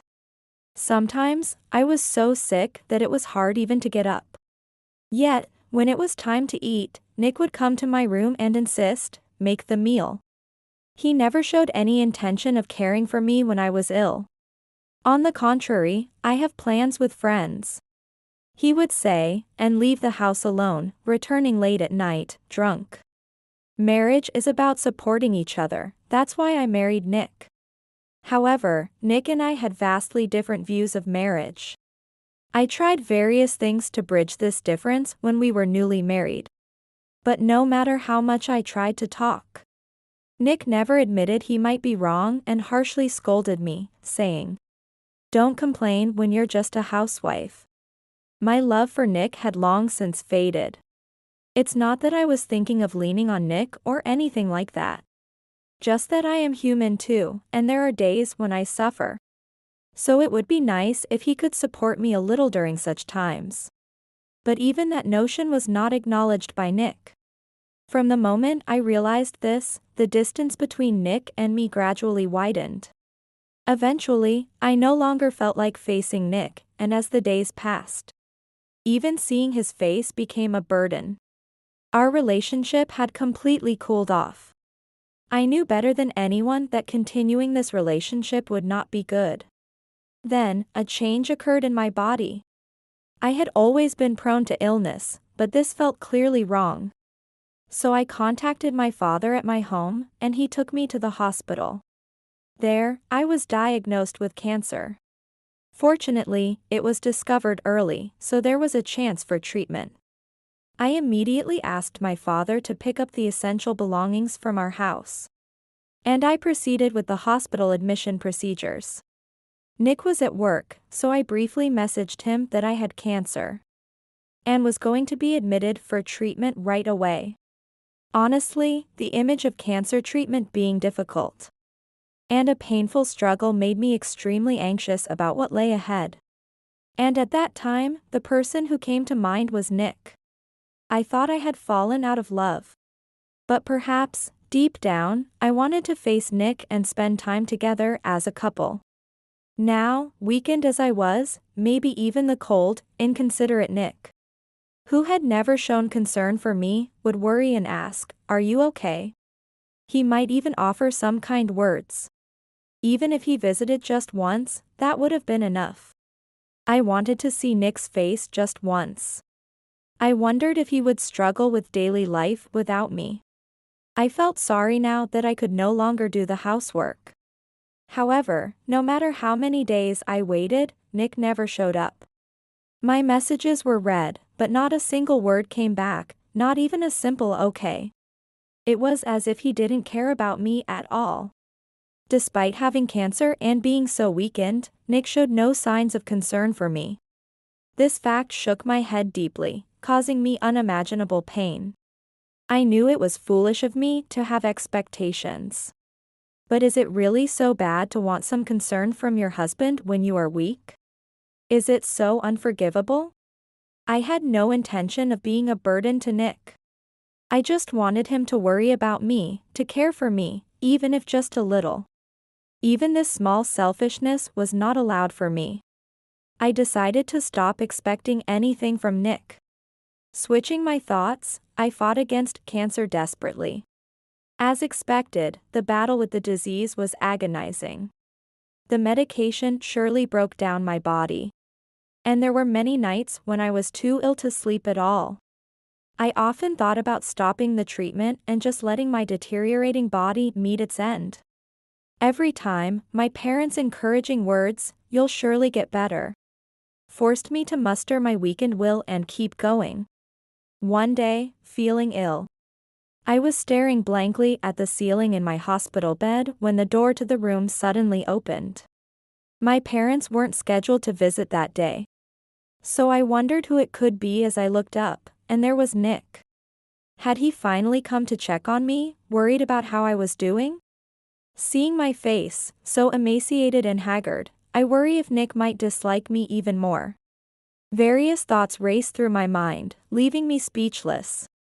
Meanwhile, Nick sits on a chair next to the bed, quietly observing me, and then laughs. "So this is what cancer does to you? You look terrible, hardly like a woman at all." Those words send a chill down my spine. Such words should never be spoken to me, still fighting cancer. I wish he would say no more. But despite my feelings, Nick continues with even harsher words. "Life has been truly wonderful without you. The house is falling apart, but I'm hardly ever there. Life without you is so much easier." His heartless words wound me again. Why must I be subjected to such words? Why doesn't he say anything that shows he cares? Even though I want to confront Nick, my weakened body fails to respond. And I can only silently receive his harsh words. I stare at him with vacant eyes. Then, noticing my gaze, Nick laughs mockingly and says something unbelievable. "I went ahead and got a divorce. I'll be taking the house as part of the settlement. You have no say in it." My vision blurs. He divorced me without my consent? Why? As I remain silent, Nick continues to speak. "I've fallen in love with someone else. She's 20 years younger, but it's serious. You were in the way of our relationship. He had an affair." That thought crosses my mind, But after saying what he wanted, Nick starts preparing to leave. Wait, I say, but Nick doesn't listen. There's no love left for me in him. Realizing this hurts, but then it no longer mattered. Understood. As I say that, Nick laughs contentedly and leaves the hospital room. From then on, I fought even harder in my battle against cancer. Despite the difficulties, I held firm in my resolve to fully recover from cancer and regain my health, diligently undergoing treatment. Living like this for 2 days. It might seem short, but for me, unable to sleep properly at night, those 2 days felt very long. Whether the divorce Nick mentioned actually took place or if it was just his way of unsettling me, I wasn't sure, but I was managing somehow. Above all, I had a secret plan to thoroughly bring Nick down. Realizing this would surely unsettle even the unfeeling Nick. In his panic, he would surely try to contact me. Thinking this, I waited, and just today, Nick called. Since I couldn't take the call in the hospital room, I ignored it. However, Nick persisted, calling repeatedly. Though I had set my phone to silent, it was annoyingly persistent. So I messaged him, "Stop calling, it's annoying," and he finally stopped. But then he started sending messages, "Please, I need to talk." Just once, I apologize for everything. He must have thought messaging was the next best option. Each of these words was meant to protect himself. Probably, Nick had realized why I had so easily accepted the divorce he initiated without my permission. "Can I come to see you?" When I didn't respond, perhaps out of frustration, Nick sent that message. To be honest, facing Nick now, in the midst of my exhausting treatment, felt torturous, but if I refused, I knew he would pester me with more calls. So I replied, "Yes, you can come." Now, my revenge begins. Nick, who has mishandled our relationship for so long and divorced me without my consent, deserves a harsh punishment. As I eagerly await Nick's arrival, I am resolved to drag him through hell. Hey! What is the meaning of this? With that angry shout, Nick enters the hospital room. His tone is clearly desperate, showing he is mentally cornered. To an outsider, Nick's demeanor might seem overly anxious. But it's only natural for him to panic like this. After all, I was hiding a truly significant secret. You never told me you had assets worth $10 million. If I knew about this money, I wouldn't have divorced you. Saying this, Nick places my bank account statement on the table. The document clearly shows a deposit of over $10 million. Because you didn't ask. How could anyone guess that a mere housewife like you had such wealth? If I knew there was so much money, I wouldn't have divorced you. It's your fault for divorcing me without properly checking. Don't talk nonsense. And how did you even get this wealth? Nick, who divorced me without my consent and now complains. Why didn't you tell me? I wouldn't have divorced you if you had, shows his self-centered nature. I decide to reveal the truth to Nick. In fact, this $10 million came from investments I started as a hobby. It was my parents who suggested I try investing. Even though Nick's salary was sufficient for our lives as a couple, I still wanted to contribute to our finances. My father, knowledgeable in investing, taught me everything from scratch when I showed interest. Under my father's guidance, I started small, aiming to make even a slight profit, and continued investing. My first investment was about 5 years ago. Since then, I have significantly honed my skills, and now even my father says, "I didn't expect you to grow this much." I have managed to earn a considerable amount of money through investing. The $10 million recorded in the bank statement was the profit made over 5 years. I was actually planning to tell you when the time was right. But before I could, I got cancer, and you divorced me without listening. I never intended to take this secret to the grave. Once the cancer was cured and I could return to normal life, I plan to reveal this $10 million asset to Nick, to continue our life together as husband and wife. And share it with him. But before that time came, Nick divorced me on his own. It's absurd to give a share to someone who is no longer my spouse. And now that it has come to this $10 million will all be mine. Hearing my story, Nick's face turns red with anger, and he shouts. If I had known you had this much money, I wouldn't have divorced you. It's your fault for not telling me right away and hiding it. Pay me compensation now. $10 million. Make amends for hiding things from your husband. Nick, either confused by the large sum or unable to accept that he cannot have the money, makes an outrageous demand. Since we are divorced, no matter how things might turn, there is absolutely no way I would give this $10 million to Nick. Yet Nick tries to claim the $10 million, which is just out of reach, suggesting something truly absurd. And I can't help but chuckle. Seeing me laugh, Nick yells, "What are you laughing at? Stop taking me for a fool. I've always hated your attitude. How dare a mere wife have such assets? Don't you think it's presumptuous? A wife's assets belong to her husband. So, give me those assets." What do you mean, a wife's assets belong to her husband? I never intended to keep this money a secret forever. You divorced me on your own before I could tell you. Don't give me that nonsense. It's all your fault for keeping secrets. Despite claiming I'm spouting nonsense, Nick turns red-faced and verbally attacks me whenever I speak. Honestly, as someone still recovering, Nick's shouting is a bit too much for me. Ringing painfully in my head. I knew well that trying to talk any further was pointless. Nick would surely not listen to anything I said and try to paint me as the villain. Realizing it was impossible to discuss anything with Nick made my decision quick. Enough already. You were the one who divorced me, weren't you? You filed for divorce without my consent, right? I always thought your attitude was terrible, but I didn't think it was this bad. When one reaches their limit, can they really harbor so much anger? What I felt in my heart wasn't the pain of cancer, but anger towards Nick.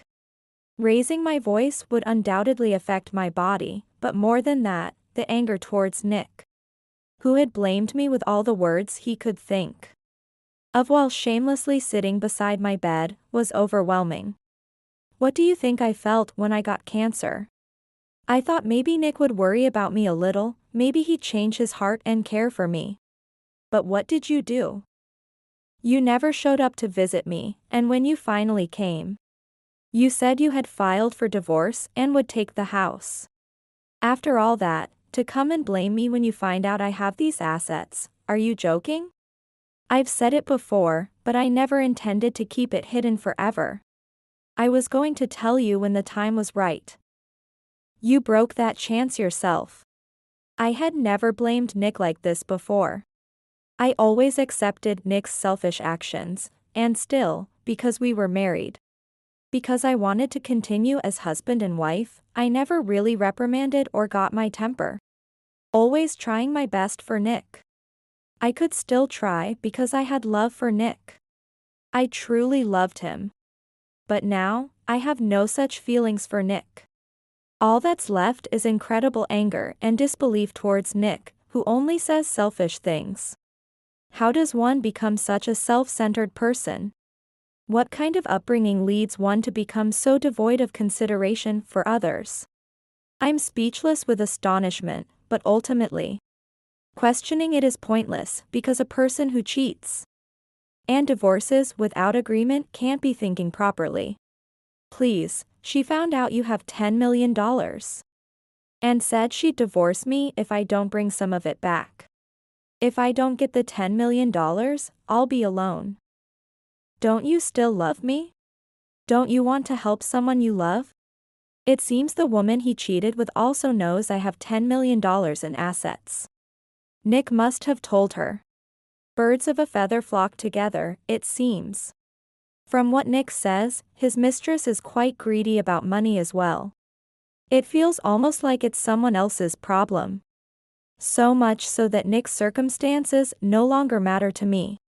And I can easily dismiss any suffering he may face in the future as irrelevant. I'm really begging you. I'll do anything. Please give me the $10 million.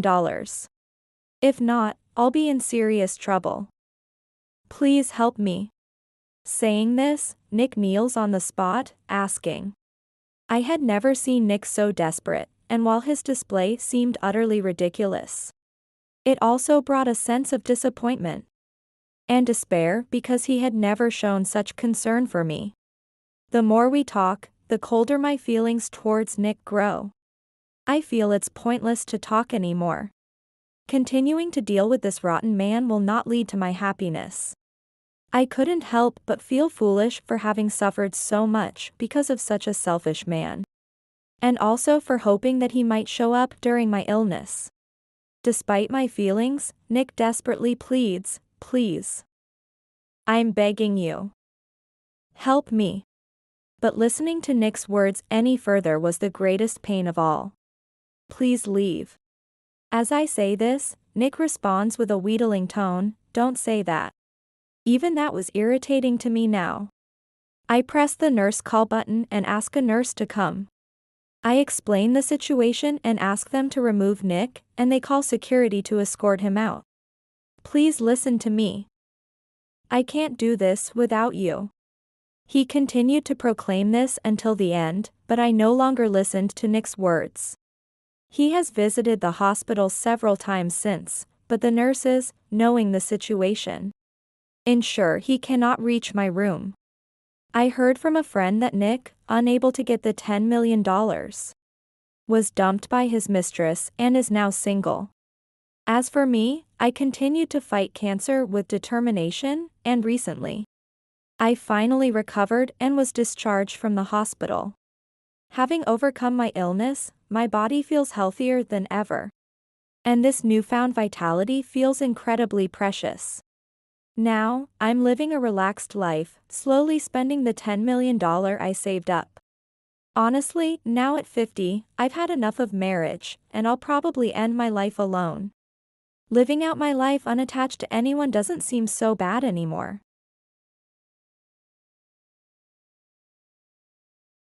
Why are you here?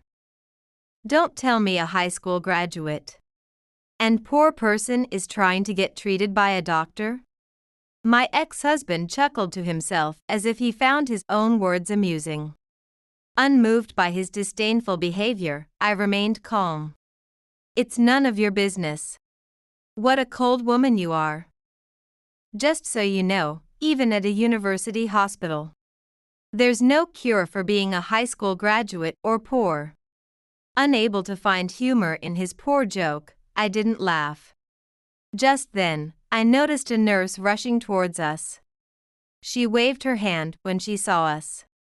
It's an emergency. We have a patient in critical condition, unconscious. Please come immediately. My name is Mandy. I'm the eldest of 4 siblings and lost my father when I was in elementary school. After his death, my mother raised us alone. But the debt he left made it difficult for her, despite her hard work. I was forced to work at a local factory to help support my family. I wanted my younger siblings to follow their desired paths without financial hardship. So I worked relentlessly. The turning point came when I was 18. After being invited to dinner several times by a supervisor, Steese, from my department, he proposed a relationship. And I also had a favorable impression of him. Our relationship progressed smoothly, and on my 20th birthday, I accepted his marriage proposal. I had told Steve about my educational background from the beginning of our relationship. But he always said, education doesn't matter when you love someone, and strived to treat me as an equal. Although he was older, he never acted superior and always respected me. However, that was only a temporary dream. Over time, Steve increasingly looked down on me. Hey, show some gratitude. Who do you think is making it possible for you to live like this? His disgruntled voice made me tense up. After our marriage, at his strong insistence, I quit the factory to become a full-time housewife. I had planned to continue working even after marriage, but he wanted me to stay home, preparing meals and keeping the house clean every day. I was worried about reducing the amount I could send to my mother. But I couldn't bring myself to resist, so I quit my job. Yet, Steve looked down on me as an unemployed who didn't work and only cost money. Steve, I want to work too. He scoffed at my feeble attempt at protest. Few companies would hire a high school graduate. Just obey me and keep quiet doing the housework. His cold voice echoed. Quitting my job as he demanded was a mistake. The allowance he gave me was gradually decreasing. If I said I needed more money, he would surely blame my management skills. Knowing this, I couldn't speak up and covered the shortfall with my own savings. While watching my husband drink idly in the evening, I thought vaguely about divorce. Fortunately, I'm still young. If I divorced Steve, I could still have children with someone else. He probably doesn't know how much I'm suffering. He must think I'm a stupid woman who doesn't listen to him. Slowly feeling my heart growing cold, I pondered without being able to take any action. As I watched my savings dwindle and endured Steve's contemptuous behavior and our poor marital relationship, I realized this couldn't continue. I repeatedly tried to discuss things with him, but each time, he avoided conversation with excuses like being tired from work or having plans to go out. Eventually, he even started saying, "I don't even want to talk to someone with such a low education." I had reached my limit. After finishing dinner and putting things away, I took out the divorce papers hidden in a drawer. My section was already filled out. All that was left was to bring up divorce to him. Moistening my dried lips, I summoned the courage to speak to him as he watched TV. "Steve, I have something important to discuss." Hearing my tense voice, Steve turned around lazily. Holding out the thin piece of paper, I faced him directly. "I want a divorce." Steve's eyebrows twitched. I braced myself for yelling. However, contrary to my expectation, no shout came. Cautiously checking his reaction, Steve quietly clenched his fists, his face turning red with anger. Yet, he didn't approach me. Perhaps thinking that doing anything more would mean defeat. Trying desperately to control his swirling anger. After a long silence, he growled in a low voice. "A high school graduate like you." His fists trembled more intensely, his angry gaze piercing me. His cold look was chilling, and I instinctively stepped back. "Do you really think you, a high school graduate, can defy me? You don't have any right to initiate a divorce." My husband's voice was loud and intimidating as he vented his anger. Still, I couldn't back down. I had suffered enough at his hands. Holding back the urge to cry, I glared back at him. Perhaps surprised by my unexpected strength, he momentarily looked taken aback. Clutching the divorce papers in one hand, I raised my smartphone towards him. On the screen were messages between him and a female subordinate, which was clear evidence of his affair. "While you can't even provide me with enough for basic living expenses, it seems you've been quite generous to her. If you don't need me anymore, then let's get a divorce and set me free." For the first time, my husband was at a loss for words. He apparently didn't know I had evidence of his affair. He must have been overly confident that I would never find out.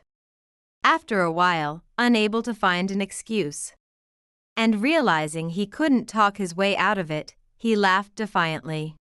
It's exhausting to live with a stupid woman. I need a break. Without any remorse, he admitted to the affair and turned his back on me as if the conversation was over. I felt a hollow ache in my chest, and I circled around to turn off the TV, bringing silence back to the living room. His sullen face turned towards me.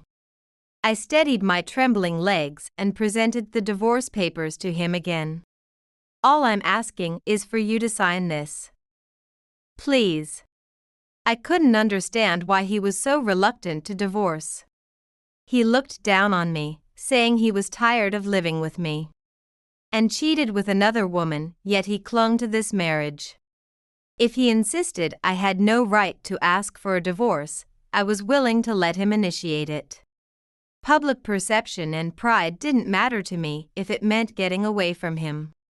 If you really want a divorce that badly, he said with a sigh as he reached for the divorce papers, then return all the living expenses I've paid you. If you can do that, I might agree to the divorce. That's impossible. Can't do it, huh? Well, that makes sense since you're a jobless and high school graduate. He chuckled deeply, finding something amusing in his own cruelty. Over the 3 years of our marriage, even by the lowest estimates, he had given me over $50,000 for living expenses. Although I hadn't received much lately, it was still a substantial amount that my savings couldn't cover. Almost all of it went to rent and groceries, and I had little to no discretionary money. Despite my best efforts to save, I often had to dip into my own savings to make ends meet. I couldn't accept his absurd demand, and I felt darkness closing in. He seemed to enjoy laying these impossible conditions on me, watching me struggle. Then, a small flame of resolve lit up within me. I wanted to prove him wrong. My determination solidified. I'll pay it all back, I declared firmly, meeting his gaze. He half smiled, clearly thinking I couldn't possibly manage it. But that was exactly why I had to do it. Can I have some time, though? And I'd like to settle the divorce first. You wouldn't want to keep living with a woman who might take your assets, right? He seemed uncertain of my intentions for a moment, but then hastily signed the divorce papers without much thought and handed them back to me. It's just an empty promise you can't keep. Don't spread this around.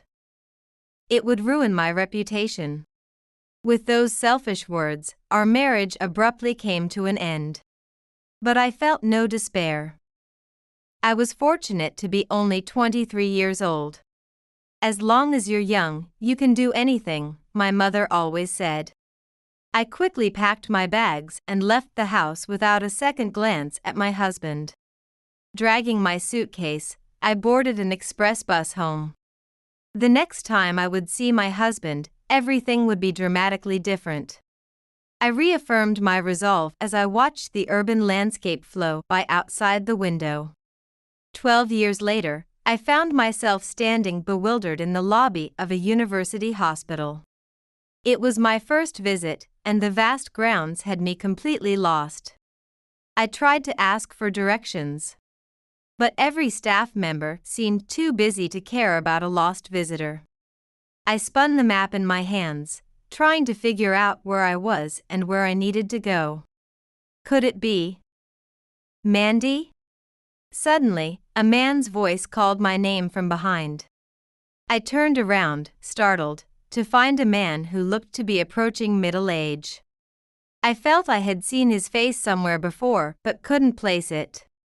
Excuse me, but who might you be? As I asked apologetically, the man sighed deeply and looked down at me.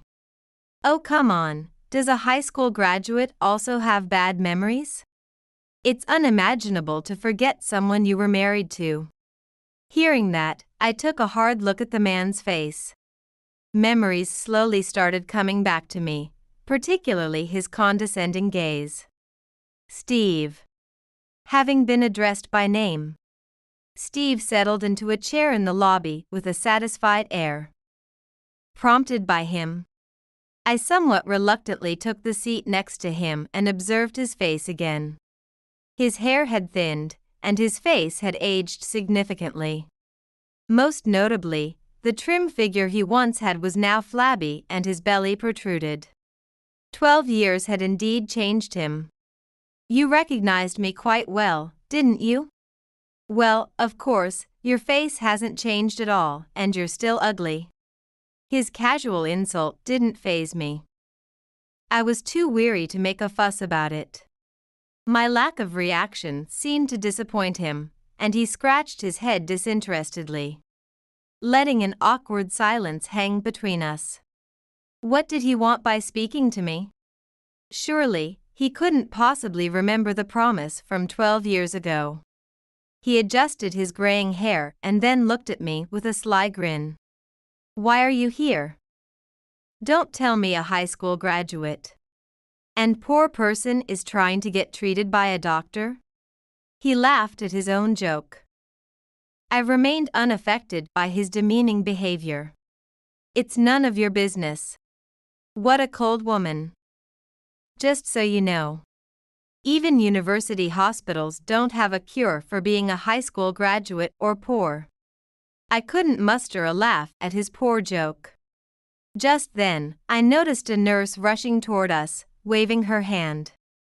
Mandy, we have an emergency. The patient is unconscious and in critical condition. Please come right away. I immediately stood up and took a lab coat from the nurse. Steve stared at me in disbelief. Thank you for your support on your first day after transferring.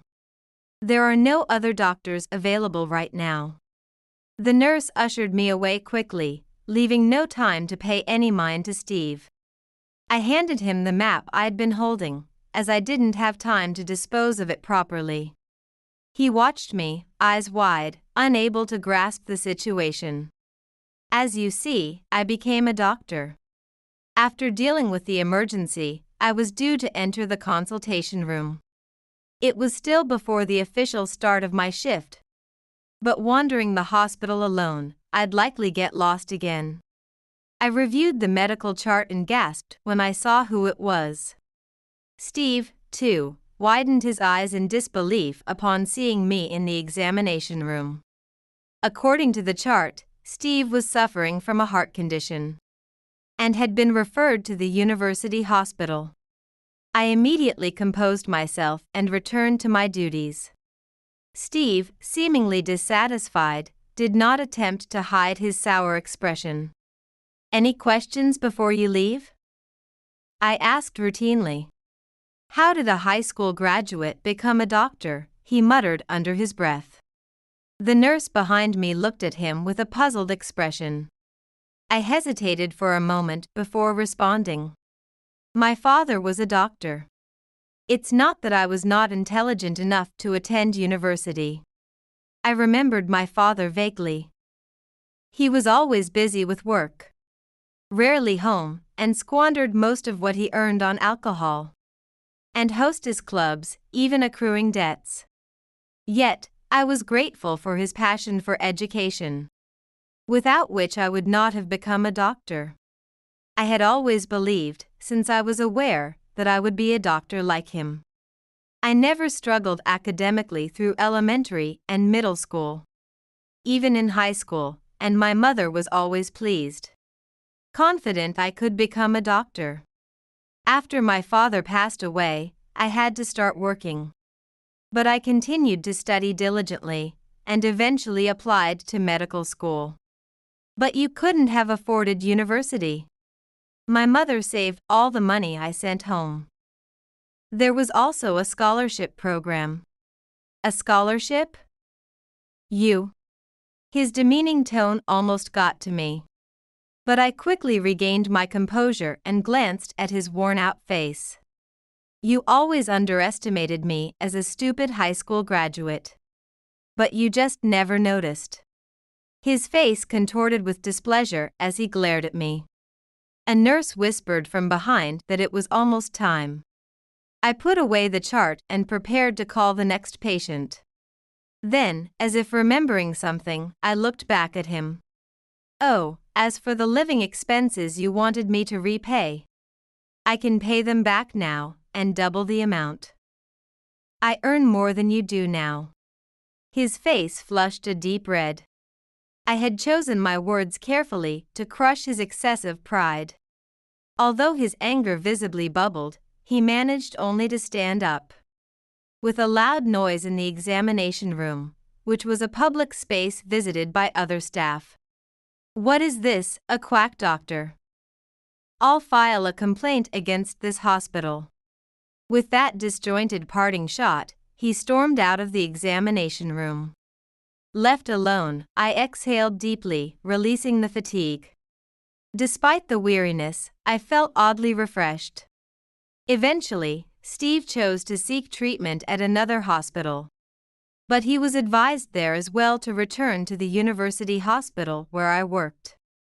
When he came back, he looked uncomfortable. After our divorce, the woman he had an affair with had left him. And rumors of his infidelity had spread throughout his office.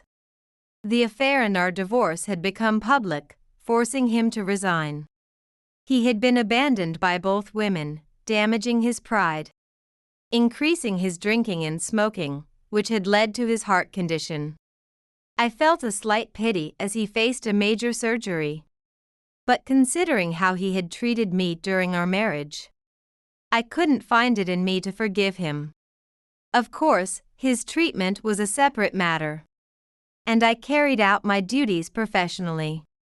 We still see each other occasionally during his checkups. At one point, he even suggested we try again, but I politely declined. I have no intention of marrying anytime soon and am happily living with my family. It might sound strange for me to say, but as a doctor, my reputation is quite good. And I earn enough to support my mother and siblings. Amidst my busy but fulfilling days, I sometimes reflect on that fruitless marriage. The sound of shattering glass jolted me from my reverie. I rushed to the kitchen, my heart pounding, to find Emily standing amidst a sea of broken shards, her eyes brimming with tears. "I'm sorry, Mom," she whispered, her voice trembling. "I was trying to reach the good glasses for graduation, and I dropped them." I exhaled, relief washing over me. "It's okay, sweetheart. Are you hurt?" She shook her head, and I carefully navigated the minefield of glass to reach her. As I wrapped my arms around her, I couldn't help but notice how tall she'd grown. My stepdaughter was no longer the little girl I'd first met all those years ago. "Where's Dad?" Emily asked, her voice muffled against my shoulder. I stiffened involuntarily. "Working late again, I suppose?" Emily pulled away, her eyes searching mine. "He's been working late a lot lately, hasn't he?" Before I could respond, the front door slammed, and Daniel's voice boomed through the house. "Evelyn? Emily? Where are you two?" I felt Emily tense beside me. "In the kitchen," I called out, forcing a cheeriness I didn't feel into my voice. Daniel appeared in the doorway, his tie loosened and his shirt rumpled. His eyes widened as he took in the scene before him. "What happened here?" "Just a little accident," I said, moving to grab the broom. "Nothing to worry about." "Nothing to worry about?" Daniel's voice rose. "Those were my grandmother's crystal glasses, Evelyn. How could you be so careless?" I froze, broom in hand. "I wasn't. It was my fault, Dad," Emily interjected. "I was trying to get them down for graduation, and—" "Graduation?" Daniel's brow furrowed. "That's not for another week, is it?" The silence that followed was deafening. I watched as realization dawned on Emily's face, quickly followed by hurt and disappointment. "It's this Saturday, Dad," she said quietly. "I reminded you last week, remember?" Daniel ran a hand through his hair, looking flustered. Of course. I've just been so busy with work lately, it must have slipped my mind." I felt a familiar anger bubbling up inside me. "Maybe if you were home more often, these things wouldn't slip your mind," I snapped. Daniel's eyes narrowed. "What's that supposed to mean?" "It means exactly what it sounds like," I retorted, my patience wearing thin. "You're never here, Daniel. You're missing everything important in Emily's life." "I'm providing for this family," Daniel shouted, his face reddening. Someone has to pay the bills around here. Stop it, Emily cried out, tears streaming down her face. Just stop fighting. The sight of her distress doused my anger like a bucket of cold water. I took a deep breath, trying to calm myself. Emily, sweetie, why don't you go to your room? I'll clean this up. She hesitated for a moment, looking between us before nodding and fleeing the kitchen. As soon as she was gone, Daniel rounded on me. What the hell was that about, Evelyn? Undermining me in front of my own daughter? I met his gaze steadily. Your daughter needs you present, Daniel, not just your money. He scoffed. You don't know what you're talking about. I'm doing everything I can for this family. As he stormed out of the kitchen, I couldn't help but wonder if that was true. The nagging doubts I'd been pushing aside for months came rushing back. Where was he really going all those late nights? Why did he always smell faintly of perfume I didn't wear? I gripped the broom tightly, my knuckles turning white. Something had to change, and soon. For Emily's sake, and for my own. I couldn't shake the feeling that something was terribly wrong. Daniel's late nights had become more frequent, and his excuses increasingly flimsy. It wasn't until Emily approached me one afternoon, her face etched with worry, that my suspicions truly took root. Mom, she said, her voice barely above a whisper, I think Dad's cheating on you. The words hit me like a physical blow. What makes you say that, sweetie? Emily's eyes darted around nervously before she pulled out her phone. I saw a text on his phone last night when he left it on the counter. It was from someone named Stacy. Look. My hands trembled as I took the phone. The message was brief, but damning. Can't wait to see you tonight, handsome? Same place? I felt the blood drain from my face. Oh, Emily, I breathed, pulling her into a hug. I'm so sorry you had to see this. She clung to me tightly. What are we going to do? The question hung in the air, heavy with implications. I took a deep breath, steeling myself. We're going to find out the truth. That night, after Daniel left for another late meeting, I did something I never thought I'd do. I followed him. The guilt gnawed at me as I trailed his car through the city, but it was quickly overshadowed by a growing sense of dread. He pulled up to a small Italian restaurant on the outskirts of town. Through the window, I watched as he greeted a young, blonde woman with a kiss that was far from platonic. My world shattered. I don't remember driving home. The next thing I knew, I was sitting in our driveway, tears streaming down my face. Emily found me there, still clutching the steering wheel. Mom? Her voice broke through my haze. Did you find out? I nodded, unable to speak. Emily climbed into the passenger seat and wrapped her arms around me. We sat there in silence, our shared pain a tangible thing between us. Finally, I found my voice. We can't stay here, Emily, not with him. She pulled back, her eyes wide. What do you mean? I mean we need to leave, start over somewhere new.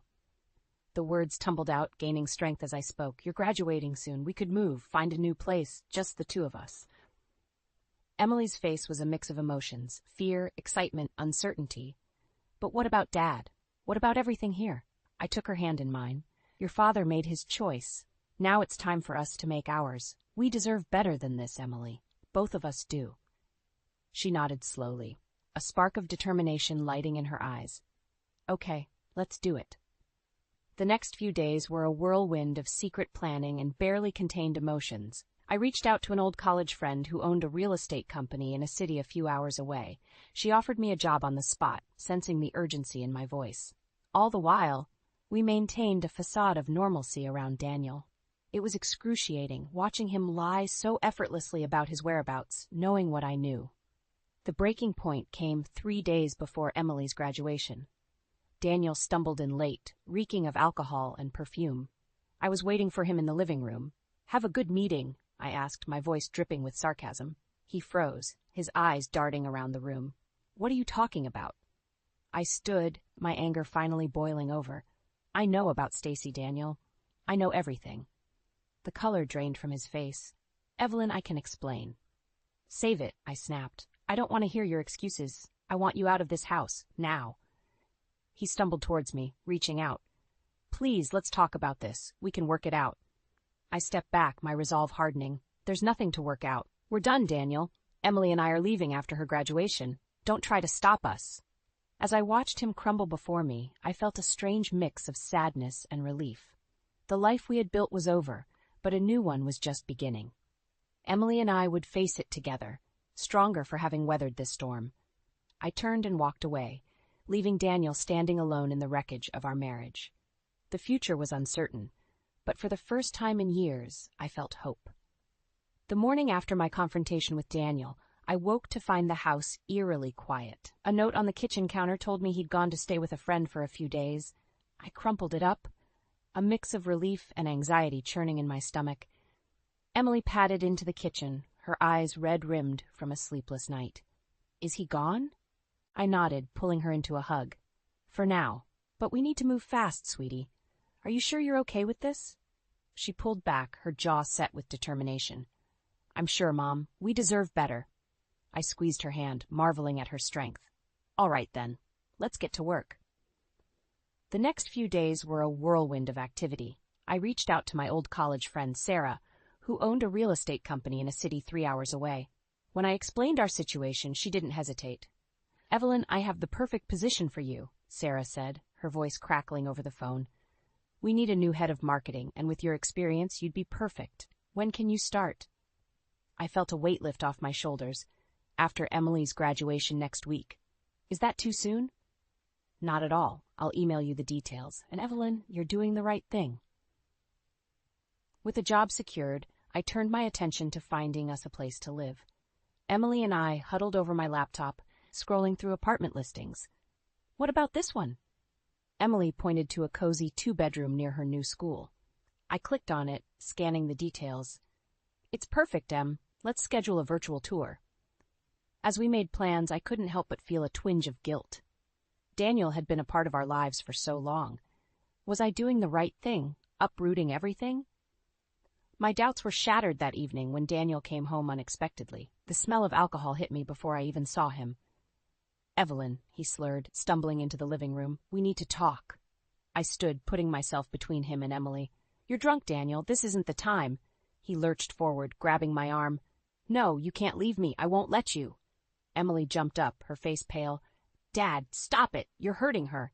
His grip tightened, and I winced. Daniel, let go, now. For a moment, I saw a flicker of the man I'd once loved in his eyes. Then it was gone, replaced by anger and fear. He released me, stumbling back. You'll regret this, he muttered, before storming out of the house. As the door slammed behind him, Emily burst into tears. I pulled her close, my own heart racing. It's okay, sweetie. We're okay, I murmured, stroking her hair. She looked up at me, her eyes wide with fear. What if he tries to stop us? I took a deep breath, steeling myself. He won't. I won't let him. That night, after Emily had finally fallen asleep, I sat at the kitchen table, my mind racing. I knew we had to leave sooner than planned. Daniel's outburst had made that clear. I pulled out my phone, dialing Sarah's number. She answered on the second ring. Evelyn, is everything okay? I took a shaky breath. Sarah, I hate to ask this, but is there any way we could move up my start date? Things have escalated here. There was a pause, and I held my breath. Finally, Sarah spoke. Of course, I'll make it work. Do you need help getting out? Tears of relief stung my eyes. Thank you, and no, I think we can manage. We just need to leave as soon as possible. As I hung up, I heard a noise behind me. Emily stood in the doorway, her face a mix of fear and determination. I heard everything, she said quietly. When do we leave? I stood, crossing the room to embrace her. Tomorrow. We'll leave right after your graduation ceremony. She nodded against my shoulder. Good. I'm ready.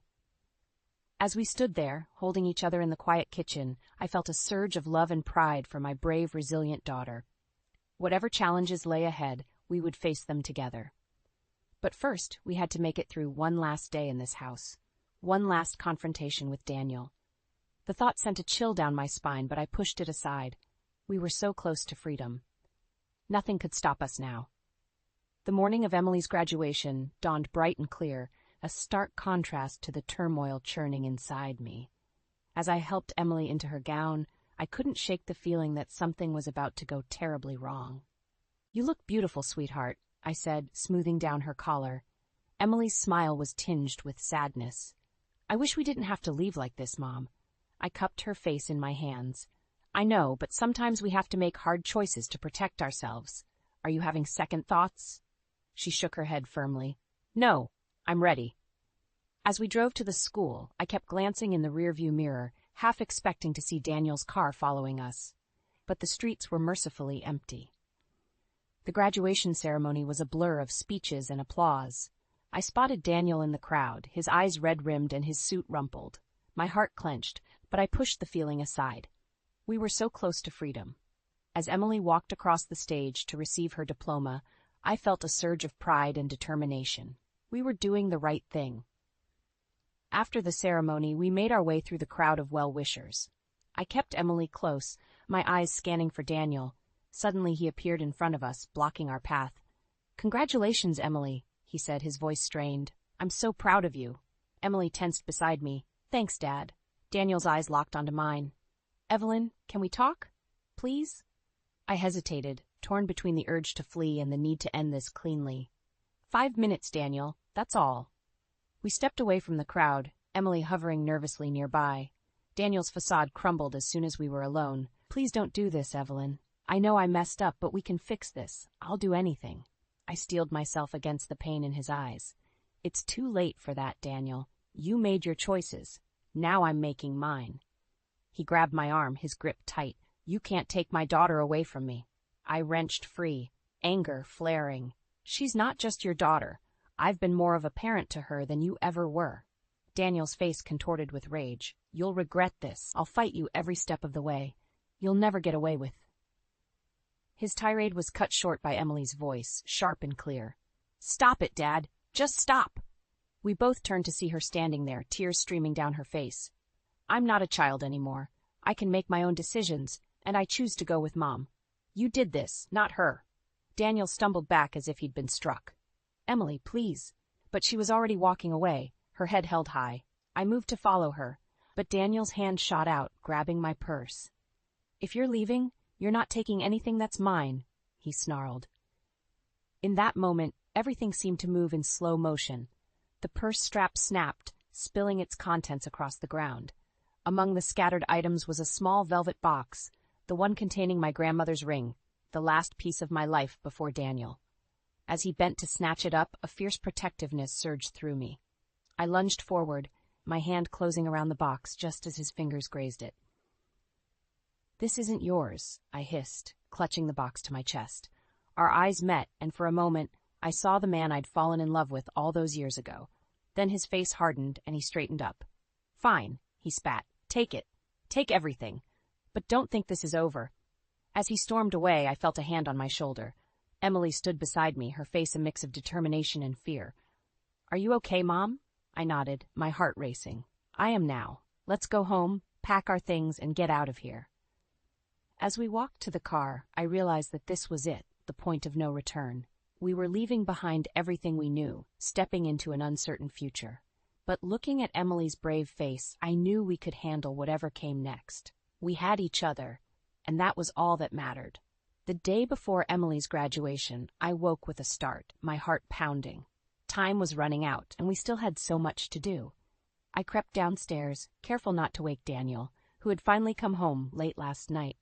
In the dim light of dawn, I began gathering the last of our important documents: birth certificates, passports, bank statements, anything we'd need for our new life. As I rifled through Daniel's desk, my hands trembling, I stumbled upon something that made my blood run cold. A prenuptial agreement. One I had never seen before, let alone signed. My mind raced as I scanned the document. According to this, if we divorced, I would be entitled to nothing. No alimony, no share of our assets. How could I have missed this? Just then, I heard footsteps on the stairs. Panic surged through me as I quickly shoved the document into my bag and tried to look casual. Daniel appeared in the doorway, his eyes narrowing as he took in the scene. "What are you doing in here so early?" I forced a smile. "Just organizing some papers for Emily's college applications. You know how scattered she can be." He grunted, unconvinced. "Right. Well, don't mess with my stuff." As he shuffled to the kitchen, I let out a shaky breath. That was too close. The rest of the day passed in a blur of last-minute preparations. Emily and I packed our bags in secret, hiding them in the trunk of my car under the guise of donating old clothes. As evening fell, Daniel announced he was going out. "Got a work thing," he muttered, not meeting my eyes. The moment the door closed behind him, Emily turned to me. Mom, there's something I need to tell you. Her tone sent a chill down my spine. What is it, sweetie? She took a deep breath. I overheard Dad on the phone last night. He knows we're planning to leave. He's going to try to stop us after the graduation ceremony. My mind reeled. How could he know? Had we been too careless? Did you hear anything else? I asked, trying to keep my voice steady. Emily shook her head. Just that he was going to take care of it tomorrow. I sank onto the couch, my head in my hands. Everything we'd planned was falling apart. With the prenup I'd discovered and Daniel's knowledge of our escape, we were more trapped than ever. What are we going to do? Emily's voice was small, scared. I looked up at her, my brave, beautiful daughter who had already been through so much. In that moment, I knew I had to be strong for her. We're going to change the plan, I said, my voice firmer than I felt. We can't wait until after the ceremony. We need to leave tonight. Emily's eyes widened. But what about graduation? My diploma? I know it's not ideal, sweetheart, but your safety is more important than a piece of paper. We can get your record sent to your new school later. She nodded slowly, understanding the gravity of the situation. Okay, what do we do? I stood up, my mind racing. Pack only what you absolutely need. We'll leave in an hour while your father's still out. As Emily hurried upstairs, I pulled out my phone and dialed Sarah's number. Sarah, it's Evelyn. I hate to ask this, but is there any way we could come tonight? Things have escalated here. There was a pause. Then Sarah's voice came through, warm and reassuring. Of course, Evelyn. I'll have everything ready for you. Just be safe, okay? Tears pricked my eyes. Thank you. We will. I hung up and took a deep breath, steeling myself for what was to come. This wasn't how I'd imagined our fresh start, sneaking away in the dead of night, but sometimes the path to freedom isn't straight or easy. As I began gathering our things, I heard a car pull into the driveway. My heart stopped. Daniel was home early. In that moment, I knew our window of opportunity was closing fast. It was now or never. We had to leave, and we had to leave now. Emily, I called up the stairs, my voice urgent. It's time. We have to go. Now. My heart pounded as I heard Daniel's key in the lock. Emily appeared at the top of the stairs, her eyes wide with panic. Go out the back, I whispered urgently. I'll distract him. She nodded, slipping silently down the stairs and towards the kitchen. I took a deep breath and moved to intercept Daniel. He stumbled through the door, reeking of alcohol. His eyes narrowed as he saw me. What are you doing up? I forced a smile. Couldn't sleep. How was your work thing? He grunted, pushing past me. Fine. Where's Emily? Asleep, I lied smoothly. Big day tomorrow, remember? Daniel paused, his gaze sharpening. Right. Graduation. I held my breath as he looked around suspiciously. Had he noticed the missing photos, the empty spaces where our lives used to be? Suddenly, a crash echoed from the kitchen. Daniel's head snapped up. What was that? Before I could stop him, he was striding towards the sound. I followed, my heart in my throat. We burst into the kitchen to find Emily frozen by the back door, a broken vase at her feet. Her overnight bag was clutched in her hand.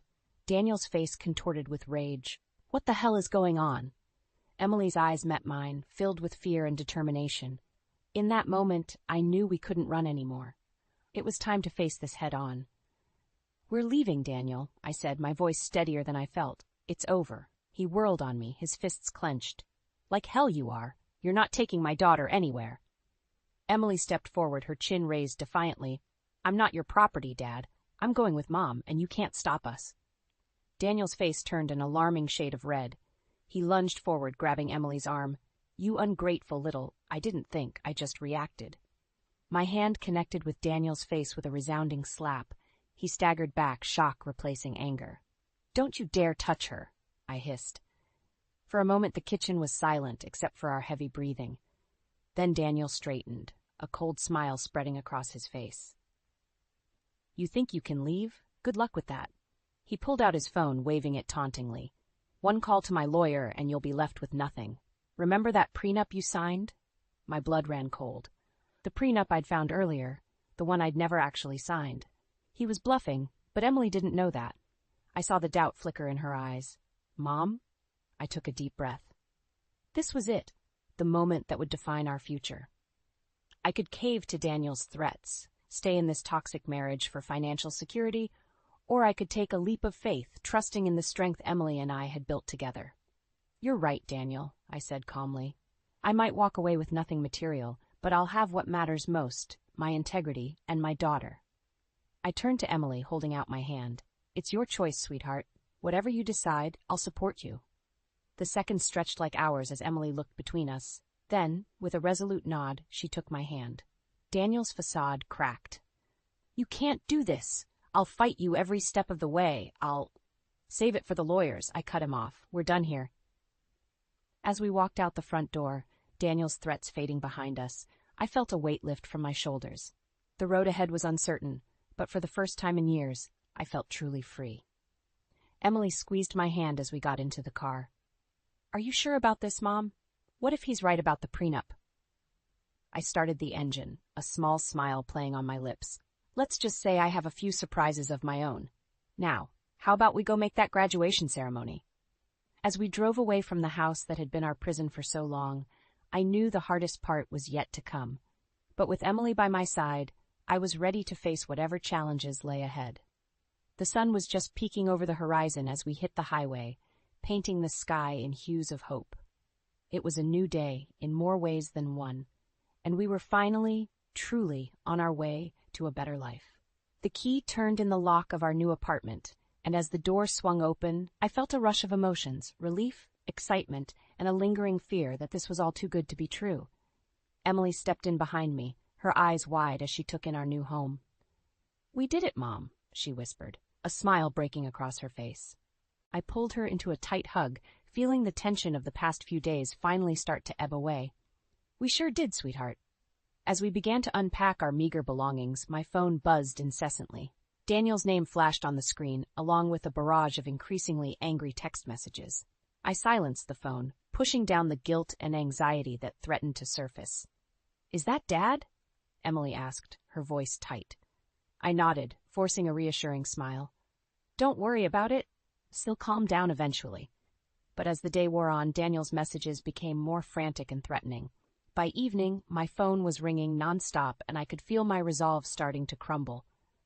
"Maybe I should talk to him," I muttered, more to myself than to Emily. She grabbed my hand, her eyes fierce. "No, Mom. Remember why we left. Don't let him manipulate you." I squeezed her hand, drawing strength from her determination. "You're right. We're in this together." Just as we were settling in for our first night in our new home, a loud banging on the door made us both jump. Daniel's voice, slurred and angry, echoed through the apartment.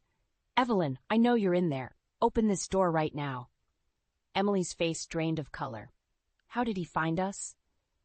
My mind raced. Had I been careless? Left a trail somehow? The banging intensified, and I could hear our neighbors starting to stir. "Emily, go to your room and lock the door," I said, my voice steadier than I felt. "Call the police." As she disappeared down the hall, I approached the door, my heart pounding. "Daniel, you need to leave. Now." "Not until you open this door and talk to me," he roared.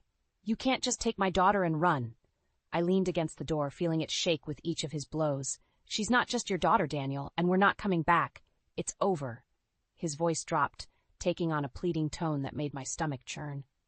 "Evelyn, please. I'm sorry. I'll change. We can work this out."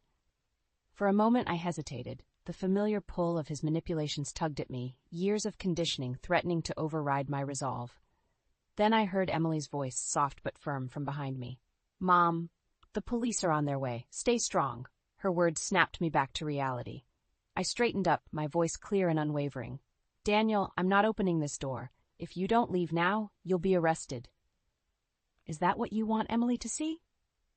There was a long pause, broken only by the sound of approaching sirens. Then, with a final defeated thud against the door, I heard Daniel's footsteps retreating. As the police arrived, taking statements and ensuring our safety, I felt a strange mix of exhaustion and exhilaration. We had faced our final test and come out stronger. Later that night, as Emily slept peacefully in her new room, I sat by the window, watching the city lights flicker. My phone buzzed one last time, a text from Daniel. "I'm sorry. I'll sign the papers. Just take care of her." Tears pricked my eyes as I realized the magnitude of what we'd accomplished. We had broken free, faced our fears, and come out the other side. The road ahead wouldn't be easy, but we had each other, and that was enough. As the first light of dawn broke over the horizon, I felt a sense of peace settle over me. We had weathered the storm, and now, finally, we could begin to rebuild our lives on our own terms. The future was ours to shape, and for the first time in years, I was excited to see what it would bring. The day I served Daniel with divorce papers was the day I truly reclaimed my life.